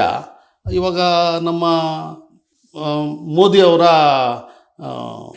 ಫ್ರೆಂಡು, ಚಡ್ಡಿ ಫ್ರೆಂಡು ಅಂತಲೇ ಹೇಳ್ತಾರೆ, ದೋಸ್ತು ಅಂತ ಹೇಳ್ತಾರೆ. ಅವನು ನಮ್ಮವ್ರಿಗೆಲ್ಲ ಹಿಡಿದ್ಬಿಟ್ಟು ಬೇಡಿ ಹಾಕಿ ಕಳಿಸೋದ, ಕಾಲಿಗೂ ಕೈಗೂ ಬೇಡಿ ಹಾಕಿ. ಅವ್ರೇನು ಅಲ್ಲ, ಅವರೇನು ಈಗ ಅಲ್ಲ, ಅವ್ರು ಏನಾದ್ರು ಕಳ್ತನ ಮಾಡಿರೋರ? ತುಗ್ಲಕ್ ದರ್ಬಾರ್ ಅನ್ನೋ ರೀತಿ ಅಮೆರಿಕದ ಟ್ರಂಪ್ ವರ್ತನೆಗಳು ಯಾರಿಗಾದ್ರೂ ಮಾಡ್ಕೊಳ್ಳಿ, ನಮ್ಗೂ ಹಂಗೆ ಮಾಡಿದ್ರು ಅಂತ. ಒಬ್ಬ 120 ಕೋಟಿ ಖರ್ಚು ಮಾಡಿ ದಿಸ್ ಟೈಮ್ ಟ್ರಂಪ್ ಸರ್ಕಾರ ಅಂತ ಅರ್ಚಿದವ್ರಿಗೆ ಅವ್ರ ಜನರಿಗೆ ಹಂಗೆ ಮಾಡ್ಬೋದಾ? ಅವ್ರು ಮಾಡ್ತಾ ಇದ್ರೆ ಇವ್ರು ಸೈಲೆಂಟ್ ಆಗಿರ್ಬೋದಾ? ಇವ್ರು ಸೈಲೆಂಟ್ ಆಗಿದಾರಲ್ಲ. ಎಸ್, ಆ ವರ್ತನೆ ನಡೀತು. ಈಗ ರಾಜ್ಯದಲ್ಲಿ ಮತ್ತೆ ದೇಶದಲ್ಲಿ ಇರ್ತಕ್ಕಂಥ ಇವ್ರನ್ನ ಹೊರ ಹಾಕುವಂಥ ಪ್ರಕ್ರಿಯೆ ಇದೆಯಲ್ಲ, ಎಸ್, ಅದ್ರ ಬಗ್ಗೆ ತಮ್ಮ ಕಾಮೆಂಟ್ ಏನು ಮಾಡ್ತೀರಿ? ಎಸ್, ಇದು ಕಂಟಿನ್ಯೂ ಆಗಿ ನೋಡಿ. ಯಾರೇ ಆಗಿರಲಿ ನಮ್ಮ ಸೆಕ್ಯೂರಿಟಿ ಚೆನ್ನಾಗಿಟ್ಟಿರಿ ಬಾರ್ಡರ್ಸಲ್ಲಿ. ಯಾರು ಬರ್ದಿರ ಮಾಡಿ. ಆಮೇಲೆ ಯಾರಾದರೂ ಬಂದಿದ್ರೆ ಅವ್ರ ಸಮಸ್ಯೆಗಳೇನಿದೆ ನೋಡಿಬಿಟ್ಟು, ನಮ್ಮ UN-ಗೆ ನಾವು ಸಿಗ್ನೇಟರೀಸ್ ಆಗಿದ್ದೇವೆ ಈ ರೆಫ್ಯೂಜೀಸ್ಗೋಸ್ಕರ. ಅದು ಕಾನೂನು ಪರವಾಗಿ ಏನಿದೆಯೋ ಅದನ್ನು ಮಾಡಬೇಕು. ಆಮೇಲೆ ಅವ್ರಿಗೆ ವ್ಯವಸ್ಥೆ ಮಾಡಿ ಕಳಿಸ್ಕೊಡ್ಬೇಕು. ಈ ನಮ್ಮ ಈ ಅವಮಾನ ಮಾಡೋದಕ್ಕಾಗಿ US ಟ್ರಂಪ್ ನಡ್ಕೊಳ್ತಲ್ಲ ಅಂಥ ಕೆಲಸಗಳು ಕೈ ಹಾಕ್ಬಾರ್ದು. ನಮ್ಮ ಗೌರವನೇ ಬೇರೆ ಇದೆ, ಭಾರತದ ಗೌರವ ಇದೆ ಎಲ್ಲ ಕಡೆ. ಆ ಗೌರವನ ಉಳಿಸ್ಕೊಂಡು ಅದನ್ನು ಮಾಡಬೇಕು. ಎಸ್, ಇನ್ನು ರಾಜ್ಯ ರಾಜಕಾರಣಕ್ಕೆ ಬರೋದೇ ಆದರೆ ಜಾತಿ ಗಣತಿ ಸಂಬಂಧಪಟ್ಟಂತೆ ವರದಿ ಒಂದಷ್ಟು ಇದಾಗಿತ್ತು. ಮಧ್ಯೆ ಹೇಳ್ತಾ ಇದ್ರು. ಸೊ ಆಗ ನೋಡಿ ಜಮೀರ್ ಅಹಮದ್ ಖಾನ್, ನಮ್ಮ ಜನಸಂಖ್ಯೆಗೆ ಆಧಾರವಾಗಿ ಕೊಡೋದೇ ಆದರೆ ನಮ್ಮ ಯಾರು DCM ಮಾಡಬೇಕು ಅಂತ. ಯಾಕೆಂದರೆ ಕರ್ನಾಟಕದ ಅಲ್ಪಸಂಖ್ಯಾತ ಸಮುದಾಯ, ಅದರಲ್ಲಿ ಮುಸಲ್ಮಾನ ಸಮುದಾಯ ದೊಡ್ಡ ಮಟ್ಟಿಗೆ ಕಾಂಗ್ರೆಸ್ಗೆ ಬೆನ್ನಿಗೆ ನಿಂತಿದೆ. ಸೊ ಆಗ ನೋಡ್ರೆ ಆ ಶಾಸಕರ ಸಂಖ್ಯೆಯೋ ಸಚಿವರ ಸ್ಥಾನವೋ ಇವೆಲ್ಲವೂ ಕೂಡ ಕಡಿಮೆನೆ. ಸೊ ಆಗಿದ್ದಾಗ ರಾಜಕೀಯ ಅಸಮಾನತೆ ಅನ್ನೋದು ಸ್ಟೇಟಲ್ಲಿ ಕಾಣ್ತಿದೆ ಅನ್ನೋ ಒಂದು ವಿಷಯಗಳು ಕೂಡ ಪ್ರಸ್ತಾಪ ಮಾಡ್ತಿರ್ತಾರೆ. ಬಿಕಾಸ್ ಆಫ್ ಸ್ಟೇಟಲ್ಲಿ ಏನೇ ಕೊಟ್ಟರು ಕೂಡ ಯಾಕೆ ಕೊಡಬೇಕು ಅವ್ರಿಗೆ ಅನ್ನೋ ಅಂತ BJPನ ಸಹಜವಾಗಿರುತ್ತೆ. ಅಲ್ಪಸಂಖ್ಯಾತರಿಗೆ ಯಾಕೆ ಕೊಡ್ತೀನೋ ಪ್ರಶ್ನೆ ಇರ್ತಾರೆ. ಸೊ ಇಂತಹ ಸನ್ನಿವೇಶದಲ್ಲಿ ರಾಜಕೀಯವಾಗಿ ಅವಕಾಶಗಳು ಇನ್ನು ಎಷ್ಟು ಸಿಗಬೇಕು ಅನ್ಸುತ್ತೆ ತಮಗೆ ಅಂತ ನೋಡಿ. ಎಲ್ಲದಕ್ಕಿಂತ ಮುಖ್ಯವಾಗಿ ಈಗ ಒಂದು ಮಾತು ನೀವು ಹೇಳಿದ್ರಿ, BJPಯವರು ಯಾಕೆ ಅವರು ಕೊಡಬೇಕು ಅಂತ ಕೇಳ್ತಾರೆ ಅಂತ. BJPಯವರು ಭಾರತೀಯರೇ, ನಾವು ಭಾರತೀಯರೇ. ಅವ್ರಿಗೆ ಅದು ಅರ್ಥ ಆಗ್ತಾ ಇಲ್ಲ ಅಂತ ನಾನು ತಿಳ್ಕೊಂಡಿಲ್ಲ, ಅರ್ಥ ಆಗಿರುತ್ತೆ. ಭಾರತೀಯರಿಗೆ ಯಾಕೆ ಕೊಡಬೇಕು ಅಂತ ಪ್ರಶ್ನೆ ಅವ್ರಿಗೆ ಹೆಂಗೆ ಬರುತ್ತೆ? ಮುಸಲ್ಮಾನರೇ ಆಗಿರಲಿ, ಭಾರತೀಯರಿಗೆ ಯಾವುದೇ ಒಂದು ಅವಕಾಶನ ಒಂದು ಭಾರತೀಯ ಒಂದು ಗುಂಪಿಗೆ ಅಥವಾ ಒಂದು ಗ್ರೂಪ್ಗೆ ಕೊಡಬೇಕಾದ್ರೆ ಮತ್ತೊಂದು ಗ್ರೂಪ್ಗೆ ಬೇಡ ಅಂತ ಅವ್ರ ಮನಸ್ಸಿಗೆ ಹೆಂಗೆ ಬರುತ್ತೆ? ಅವ್ರು ಮುಸಲ್ಮಾನರಾದಷ್ಟು ಮಾತ್ರಕ್ಕೆ ನೀವು ಇದು ಬೇಡ ಅದು ಬೇಡ ಅಂದರೆ ನೀವು ನಿಮ್ಮ ಮನಸ್ಸಲ್ಲಿ ಏನಿದೆ ಅಂತ? ನೀವು ಭಾರತೀಯರಲ್ವಾ ಅಥವಾ ಮುಸಲ್ಮಾನರು ಭಾರತೀಯರಲ್ಲ? ಬಟ್ ಭಾಳ ಆಶ್ಚರ್ಯ ಏನು ಗೊತ್ತಾ ಸರ್, ಹೌದು BJPಗರು ನಿಮ್ಮನ್ನ ವಿರೋಧ ಮಾಡ್ತಾರೆ, BJP ನಿಮ್ಮನ್ನ ದ್ವೇಷ ಮಾಡ್ತಾರೆ, BJPಗರು ನಿಮ್ಗೆ ಕೊಡೋದನ್ನ ತಪ್ಸೋಕೆ ಹೇಳಿಕೆಗಳನ್ನ ಕೊಡ್ತಾರೆ. ಆದರೆ ನೀವು ಎಲ್ಲವನ್ನೂ ಕೂಡ ಶಕ್ತಿಯನ್ನು ತುಂಬಿ ಕಾಂಗ್ರೆಸ್ 136 ಬರಲಿಕ್ಕೆ ಕಾರಣಕರ್ತರಾದವರು ಅಟ್ಲೀಸ್ಟ್ ಅವರಾದರೂ ನಿಮ್ಗೆ ಹೆಚ್ಚಿನ ಸ್ಥಾನಗಳನ್ನ ಸ್ಪರ್ಧೆ ಮಾಡಲಿಕ್ಕೆ ಕೊಡ್ಬೋದು, ಇನ್ನೊಂದಷ್ಟು ಮಂತ್ರಿಗಿರಿಯನ್ನು ಕೊಡ್ಬೋದು, ಇನ್ನೊಂದಷ್ಟು ಹುದ್ದೆಗಳನ್ನ ಕೊಡ್ಬೋದಲ್ವಾ ಅನ್ನೋ ಪ್ರಶ್ನೆಗಳು ಕೂಡ ಕೆಲವೊಂದು ನೋಡಿ. ಎಲ್ಲರಿಗೂ ಏನು ದಕ್ತಾ ಇದೆಯೋ ಸರ್ಕಾರದಲ್ಲಾಗಲಿ ಅಥವಾ ಸರ್ಕಾರದ ನೌಕರಿಗಳಲ್ಲಾಗಲಿ ಅಷ್ಟೇ ಪ್ರಪೋರ್ಷನಲ್ಲಿ ಎಲ್ಲ ಸಮುದಾಯಗಳಿಗೂ ಎಲ್ಲ ಗ್ರೂಪ್ಸ್ಗೂ ಕೊಡಲೇಬೇಕು. ಅದು ಸರಿಯಾದ ಆಡಳಿತ. ಹ್ಮ್ ಯಾರಿಗೆ ವಂಚನೆ ಆಗಿದೆಯೋ ಹ್ಮ್ ಅಥವಾ ಯಾರಿಗೆ ಶಾರ್ಟೇಜ್ ಆಗಿದೆಯೋ ಅದನ್ನು ತುಂಬಿಸೋದಕ್ಕೆ ಏನು ಪಾಲಿಸಿ ತರಬೇಕು ತಂದುಬಿಟ್ಟು ಅದನ್ನು ಸರಿಪಡಿಸ್ಬೇಕು. ಹ್ಮ್ ಅದು ಯಾವುದೇ ಸರ್ಕಾರ ಆಗಿರಲಿ, ಬರೀ ಇದೇ ಅಲ್ಲ. ಆಮೇಲೆ ನೀವು ಹೇಳಿದ್ರೆ ಬಿ ಜೆ ಪಿ ಸರ್ಕಾರದವ್ರು ಹೀಗೆ ಹೇಳ್ತಾರೆ ಅಂತ. ಬಿ ಜೆ ಪಿ ಅವ್ರಿಗೇನು ಹೇಳ್ತಾನೆ, ಸ್ವಾಮಿ ನೀವು ಜೇಬಿಂದ ಏನು ಹಾಕಿ ನಡೆಸ್ತಾ ಇಲ್ಲ, ಹ್ಮ್ ಎಲ್ಲರೂ ನಡೆಸ್ತಾ ಇರೋದು ಎಲ್ಲನೂ ಜನರ ತೆರಿಗೆಯಿಂದ. ಅದನ್ನು ನೀವು ಹೊಡ್ಕೊಳ್ಳೋದು, ಒಂದೇ ಕಡೆ ಡೈರೆಕ್ಟ್ ಮಾಡ್ಕೊಳ್ಳೋದು, ಇದು ಅನ್ಯಾಯ. ಅನ್ಯಾಯ ಕೈ ಹಾಕಬೇಡಿ. ನ್ಯಾಯವಾಗಿ ಎಲ್ರಿಗೂ ಎಲ್ಲ ಥರದ ಅವಕಾಶ ಮಾಡಿಕೊಡಿ. ಏನೇನು ಅವಕಾಶ ಬೇಕೋ ಕೊಡಿ. ಬರೀ ಪಾಲಿಟಿಕ್ಸ್ ಒಂದೇ ಅಲ್ಲ.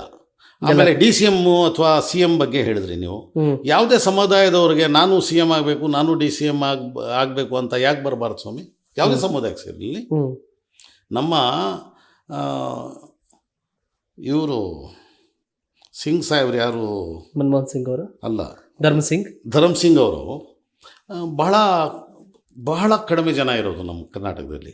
ಅವರು ಸಿ ಎಮ್ ಆಗಿದ್ರು, ನಾವೆಲ್ಲ ಸಂತೋಷಪಟ್ವಿ. ಮೊಯ್ಲಿ ಅವರಾಗಿದ್ರು. ಆಗಲಿ, ಯಾಕಾಗಬಾರ್ದು?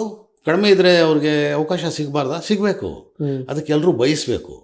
ಜಾಸ್ತಿ ಜನ ನಾವು ಇದ್ದೇವಲ್ಲ, ನಾವು ಯಾವುದೇ ಜನಗಣತಿಯಲ್ಲಿ ಜಾಸ್ತಿ ಇದ್ದರೆ, ಜಾಸ್ತಿ ಇರೋ ಜನ ಅವ್ರಿಗೇನು ಅವಕಾಶ ಸಿಕ್ಕಿಲ್ಲ, ಕರೀರಿ, ಅವ್ರಿಗೆ ಕೊಡ್ರಿ ಇಲ್ಲಿ ಅಂತ ಕೊಡುವಂಥ ಮನಸ್ಸು ಇಟ್ಕೊಬೇಕು. ಇಲ್ದಿದ್ರೆ ಅದೊಂದು ಮಾನವೀಯ ತಿಳುವಳಿಕೆ ಅಂತ ನಾನು ತಿಳ್ಕೊಂಡಿದ್ದೆ.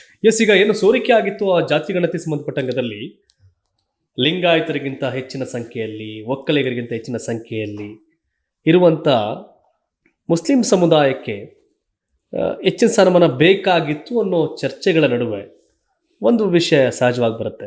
ಸೊ ಆಗ ನೋಡೋದೇ ಆದರೆ, ನಿಮ್ಮಲ್ಲಿ ಮುಖ್ಯಮಂತ್ರಿ ಆಗೋದಾದರೆ, ಆ ಮುಖ್ಯಮಂತ್ರಿಯ ಫೆಸಿಲಿಟಿನ ಬಯಸಬೇಕು ಅಂತ ಹೇಳೋದೇ ಆದರೆ, ಇಂಥವ್ರು ನಮ್ಮಲ್ಲಿ ಮುಖ್ಯಮಂತ್ರಿ ಆದರೆ ಒಳ್ಳೇದು ಅಂತ ಒಂದು ಭಾವನೆ ಇದ್ದೇ ಇರುತ್ತೆ ಸಹಜವಾಗಿ. ಈ ವ್ಯಕ್ತಿಗೆ ಆ ಯೋಗ್ಯತೆ ಇದೆ, ಅರ್ಹತೆ ಇದೆ ಅಂತ.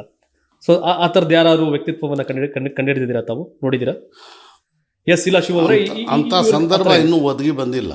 ಅಂಥ ಸಂದರ್ಭ ಬಂದಾಗ ಯಾರು ಮುಂದೆ ಇರ್ತಾರೋ ಅವರು ಡೆಫಿನೆಟಾಗಿ ಆಗ್ತಾರೆ.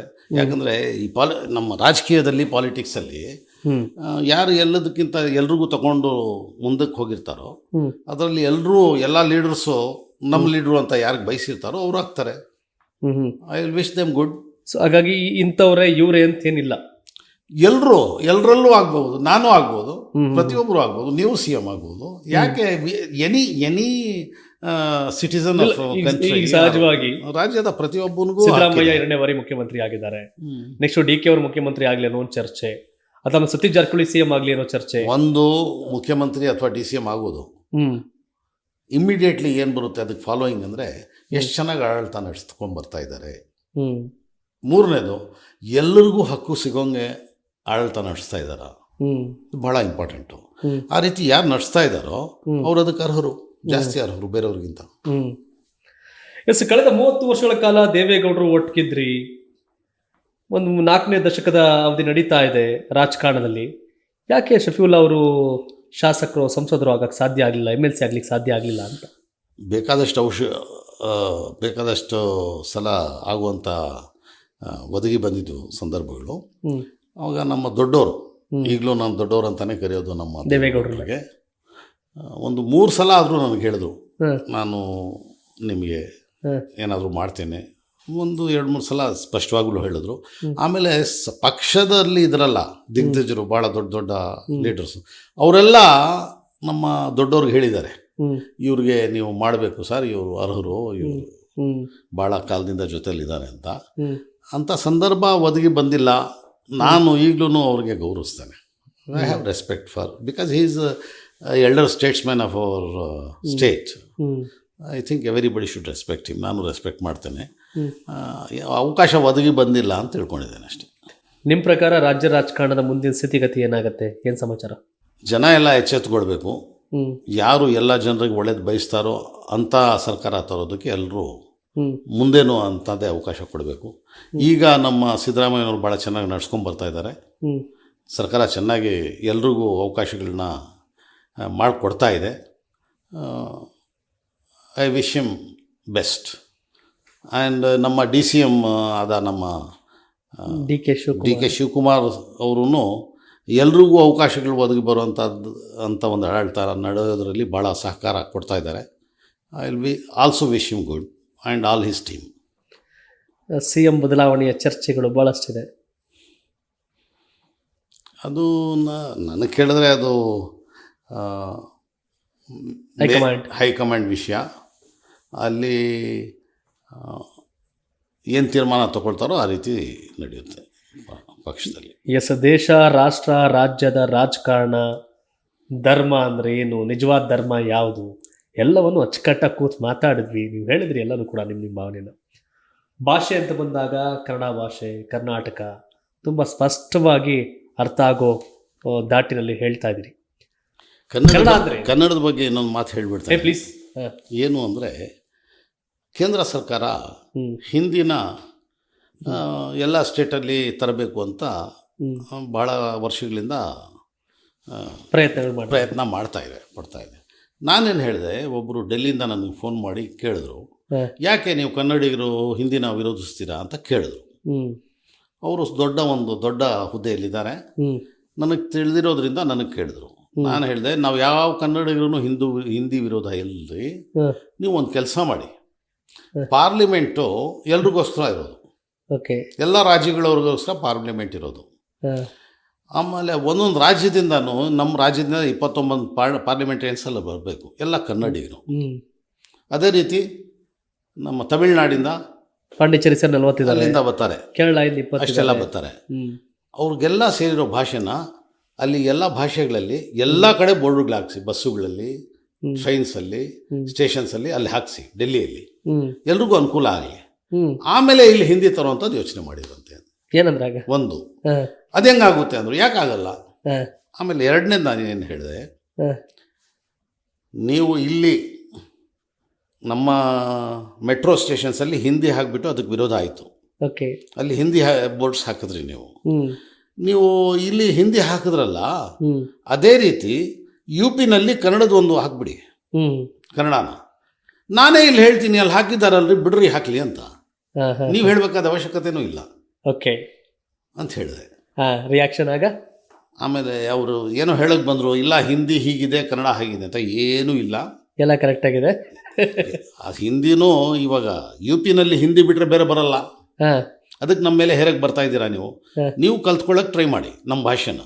ನಿಮ್ಮ ಭಾಷೆ ಆಲ್ರೆಡಿ ನಾವು ಕಲ್ತಿದ್ದೀವಿ ನಾವು, ನಮ್ಮ ಮೇಲೆ ಹೇರಕ್ಕೆ ಬರಬೇಡಿ. ಇವಾಗ ಯಾವ ಬ್ಯಾಂಕಲ್ಲಿ ಹೋದ್ರೂ ಮುಕ್ಕಾಲು ಪಾಲಲ್ಲಿ ಹಿಂದಿನೇ ಇರೋದು. ನಮ್ಮ ಜನರಿಗೆ ಎಷ್ಟು ತೊಂದರೆ ಆಗ್ತಾ ಇದೆ. ಅಲ್ಲಿ ಯಾಕೆ ನೀವು ಕನ್ನಡಿಗರನ್ನ ಕೂರಿಸಬಾರ್ದು? ಕನ್ನಡಿಗರಿಗೆ ಅಲ್ಲಿ ಅವಕಾಶ ಕೊಟ್ಟಿದ್ರೆ ಇಲ್ಲಿನ ವ್ಯವಸ್ಥೆ ಎಷ್ಟು ಚೆನ್ನಾಗಿ ನಡೀತಾ ಇತ್ತು. ಎಲ್ಲ ವ್ಯವಸ್ಥೆನಲ್ಲೂ ಅಡ್ಡಪಡಿಸುವಂತ ತಂದಿಟ್ಟಿದ್ದೀರಾ, ಬರೀ ನಿಮ್ಮ ಲಿಂಗ್ವಿಸ್ಟಿಕ್ ಇದಕ್ಕೋಸ್ಕರ, ಹುಚ್ಚಿಗೋಸ್ಕರ. ಅದನ್ನು ಬಿಟ್ಟು ನೀವು ಕನ್ನಡಕ್ಕೂ ಎಷ್ಟು ನೀವು ಹಿಂದಿನ ಪ್ರೀತಿಸ್ತಾ ಇದ್ದೀರೋ ಅಷ್ಟೇ ಕನ್ನಡನೂ ಪ್ರೀತಿಸಿ.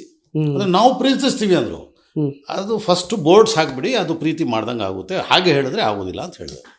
ಎಸ್, ತುಂಬ ಅಚ್ಚುಕಟ್ಟಾಗಿ ಯಾವ ರೀತಿ ಹಿಂದಿ ಮತ್ತು ಕನ್ನಡ ನಡುವಿನ ವ್ಯತ್ಯಾಸ ಏನು ಕತೆ ಅಂತ ಹೇಳಿದ್ರಿ. ಮತ್ತೊಂದು ಅಂದರೆ, ಈಗ ತಮಿಳ್ನಾಡಲ್ಲಿ ಮಸೀದಿಗಳಲ್ಲಿ ತಮಿಳಲ್ಲಿ ಕೂಡ ನಮಾಜ್ ಮಾಡ್ತಾರೆ, ಕೇರಳದಲ್ಲಿ ಮಲಯಾಳಿನಲ್ಲಿ ಮಾಡ್ತಾರೆ, ಕನ್ನಡದಲ್ಲೂ ಕೂಡ ಮಸೀದಿಗಳೇ ಕನ್ನಡದ ನಮಾಜ್ಗೆ ಆ ಥರದ ಹೆಚ್ಚಿನ ಆದ್ಯತೆ ಕೊಡಬೇಕು ಅನ್ನೋದು ಕೂಡ ಒಂದಷ್ಟು ಚರ್ಚೆಗಳಿದೆ. ಅದ್ರ ಬಗ್ಗೆ ಏನು ಕಾಮೆಂಟ್ ಮಾಡ್ತೀರಿ? ನೋಡಿ, ಇಸ್ಲಾಂನಲ್ಲಿ ಧಾರ್ಮಿಕವಾಗಿ ಈ ಭಾಷೆ ಬಗ್ಗೆ ಈ ಭಾಷೆ ಬೇಕು, ಆ ಭಾಷೆ ಬೇಡ ಅಂತ ಇಸ್ಲಾಂನಲ್ಲಿ ಇಲ್ಲ. ಯಾಕಂದರೆ ಕುರಾನಲ್ಲಿ ಏನಿದೆ, ಅದು ದೈವವಾಕ್ಯ ಅಂತ ನಾವು ನಂಬಿದ್ದೇವೆ ಮುಸಲ್ಮಾನರು. ಅದರಲ್ಲಿ ಸ್ಪಷ್ಟವಾಗಿದೆ, ಎಲ್ಲ ಭಾಷೆಗಳು ನಾನೇ ಹುಟ್ಟಾಕಿರೋದು ಅಂತ. ನಾನೇ ಅಂದರೆ ದೇವರು. ಆದ್ದರಿಂದ ನಾವು ಯಾವ ಭಾಷೆಗೂ ಕಮ್ಮಿ ಜಾಸ್ತಿ ಅಂತ ಇದು ಮಾಡಲ್ಲ. ಅದು ಕನ್ನಡ ಎಲ್ಲಿ ಜಾಸ್ತಿ ಇದೆಯೋ ಅಲ್ಲಿ ಕನ್ನಡದಲ್ಲಿ ಆಗ್ತಾ ಇದೆ. ಎಲ್ಲಿ ಮಂಗಳೂರು ಕಡೆ ಬರೀ ಕನ್ನಡ ಮಾತನಾಡೋ ಮುಸ್ಲಿಮ್ಸ್ ಇದ್ದಾರೆ, ಅಲ್ಲಿ ಕನ್ನಡದಲ್ಲೇ ಆಗೋದು. ಇಲ್ಲಿ ನಾವು ಉರ್ದು ಭಾಷಿಕರಿದ್ದೀವಿ. ನಾನು ಉರ್ದೂನು ಕನ್ನಡನೂ ಎರಡೂ ನನ್ನ ಮಾತೃಭಾಷೆನೇ. ಮನೇಲಿ ನಾವು ಉರ್ದು ಮಾತನಾಡ್ತೀವಿ, ಕನ್ನಡ ಇನ್ನು ನೋಡ್ತಾ ಇದ್ದೀರಾ ಎಷ್ಟು ಸ್ಪಷ್ಟವಾಗಿ. ನಮ್ಮ ಮನೇಲಿ ಎಲ್ಲರೂ ಸ್ಪಷ್ಟವಾಗಿ ಮಾತನಾಡ್ತಾರೆ, ಓದು ಬರಹ ಎಲ್ಲ ಬರುತ್ತೆ. ಆಮೇಲೆ ಕನ್ನಡದಲ್ಲಿ ಏನಾದರೂ ತಪ್ಪು ಮಾತನಾಡಿದ್ರೆ ಸರಿಪಡಿಸುವಂಥ ಸಾಮರ್ಥ್ಯನೂ ಇದೆ, ಅಷ್ಟು ಚೆನ್ನಾಗಿ ಬರುತ್ತೆ. ಹೀಗಿರಬೇಕಾದ್ರೆ ಇಸ್ಲಾಂನಲ್ಲಿ ನಮಗೆ ಈ ನಮಾಜ್ ಎಲ್ಲ ಆಗೋದು ಅರಬಿಯಲ್ಲಿ, ಅಲ್ಲೂ ಕನ್ನಡ ಭಾಷಿಕರಿದ್ದಾರಲ್ಲ ಅಲ್ಲೂ ಅಷ್ಟೇ. ತಮಿಳ್ ಭಾಷೆ ಕಡೆನೂ ಇಸ್ಲಾಂನಲ್ಲಿ ಅರಬಿಯಲ್ಲಿ. ನಾವು ಮನೇಲಿ ಉರ್ದು ಮಾತನಾಡೋದ್ರಿಂದ ನಮ್ಗೆ ಚೆನ್ನಾಗಿ ಉರ್ದು ಅರ್ಥ ಆಗೋದ್ರಿಂದ ಧಾರ್ಮಿಕವಾಗಿ ಧರ್ಮದ ಬಗ್ಗೆ ಅದರಲ್ಲಿರುತ್ತೆ. ಅದನ್ನು ಯಾರೂ ಬೇಜಾರು ಮಾಡ್ಕೊಳ್ತಾ ಇಲ್ಲ. ಹ್ಮ್.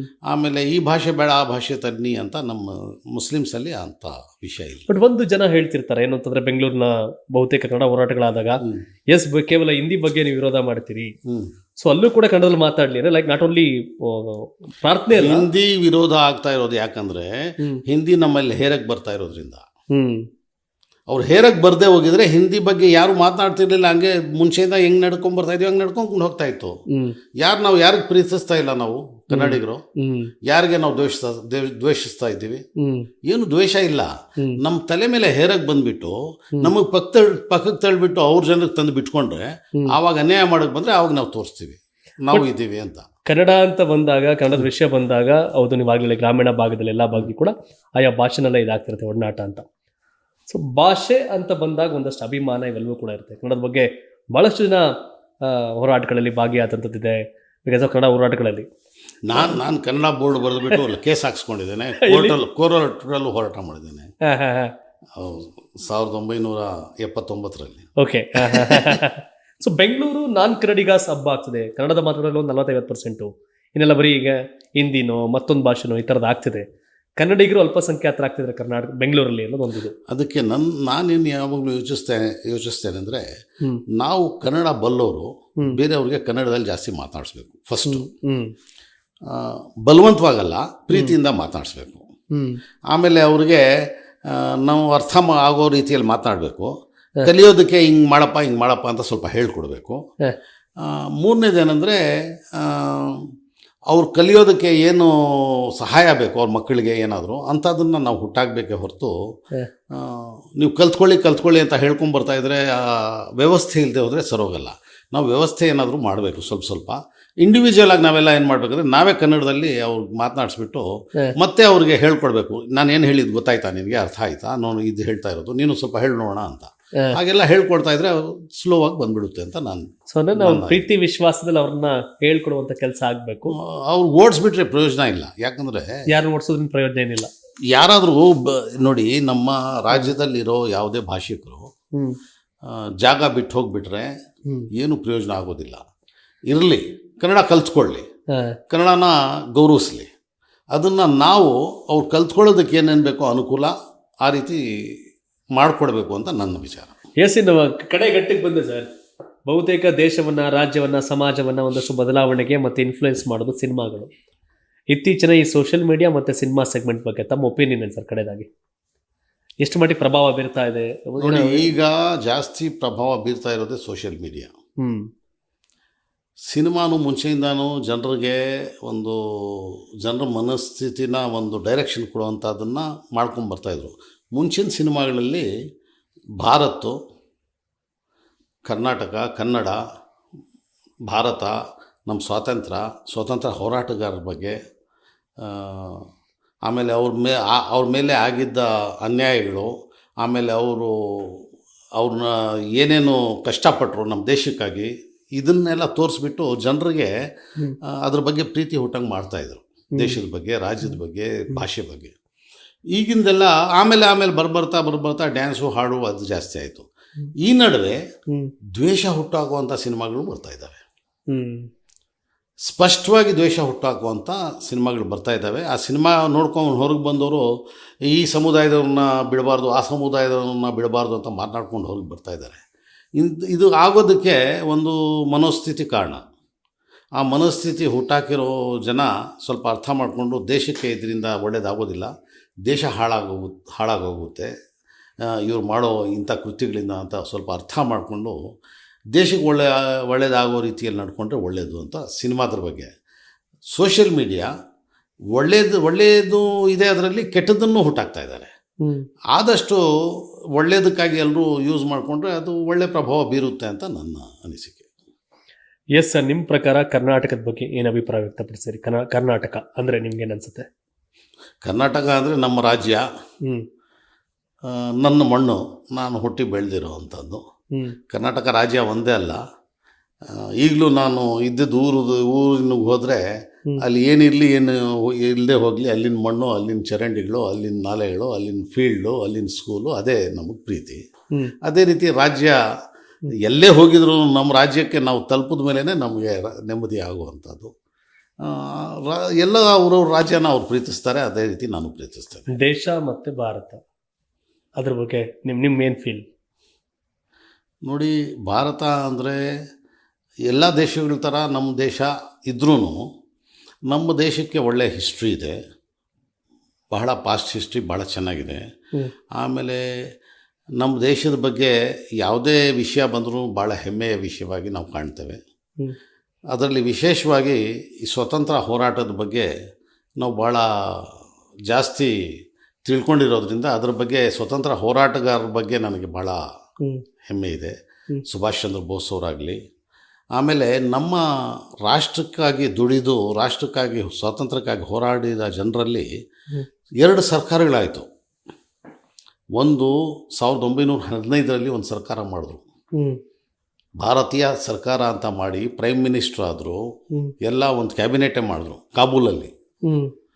ಅದೇ ರೀತಿ ಮತ್ತೊಂದು ಸರ್ಕಾರ 1945ರಲ್ಲಿ ಸುಭಾಷ್ ಚಂದ್ರ ಬೋಸ್ ಅವರು ಮಾಡಿದ್ರು.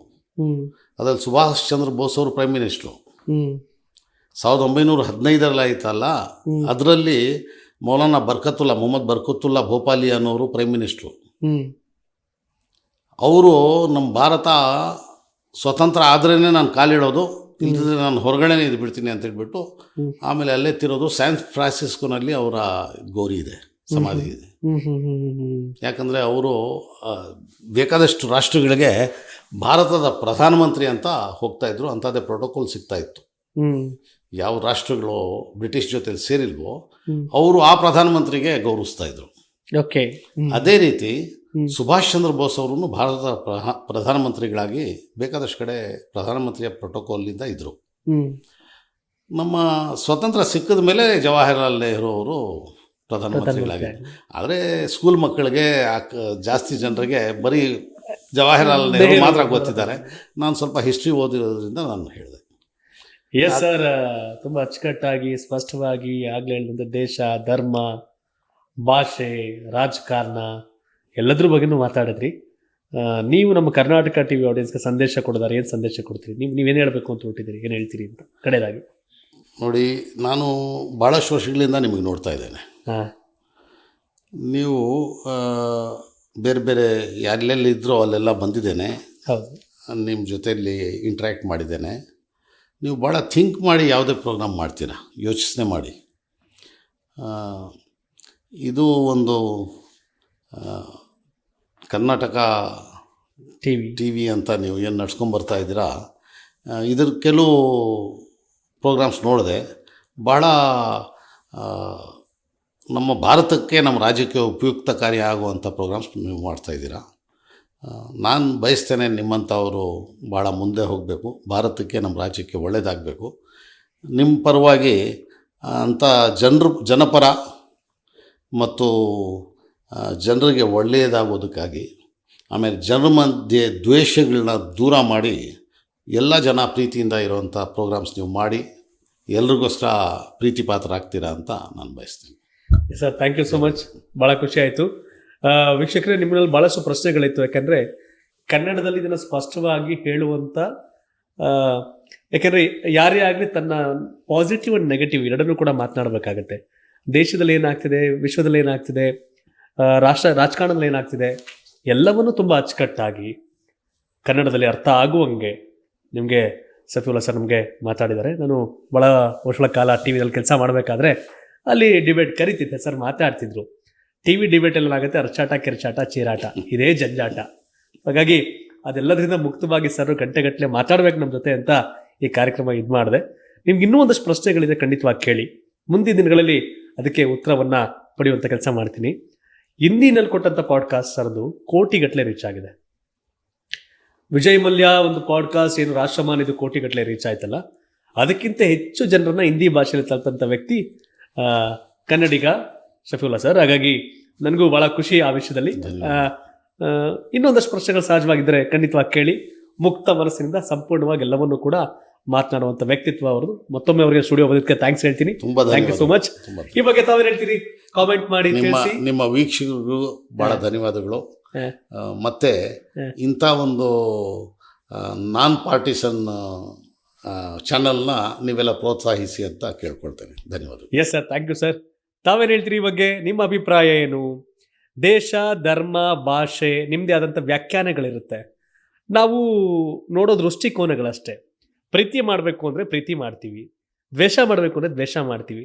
ದ್ವೇಷದಲ್ಲಿ ಜ್ವಾಲೆ ಇದೆ, ಬೆಂಕಿ ಇದೆ, ಅಲ್ಲಿ ದಗದಗ ಅಂತ ಉರಿಯುತ್ತೆ, ಅದರ ನಿವಾರ್ಯತೆ ಇಲ್ಲ. ಪ್ರೀತಿ ಹಂಚೋದ್ರಿಂದ ಅಲ್ಲಿ ನೆಮ್ಮದಿ ಇರುತ್ತೆ, ಶಾಂತಿ ಇರುತ್ತೆ, ನೆಮ್ಮದಿಯಾಗಿ ನಾವೆಲ್ಲ ನಿದ್ದೆ ಮಾಡ್ಬೋದು, ಬದುಕ್ಬೋದು, ಬದುಕನ್ನು ಕಟ್ಕೋಬೋದು. ಹಾಗಾಗಿ ನಾವೇನು ಬಿತ್ತನೆ ಮಾಡ್ತೀವಿ ಅದೇ ಸಿಗುತ್ತೆ. ಮಾವನ್ನು ಹಾಕಿದ್ರೆ ಮಾವು ಬರುತ್ತೆ, ಬೇವನ್ನು ಹಾಕಿದ್ರೆ ಬೇವು ಬರುತ್ತೆ.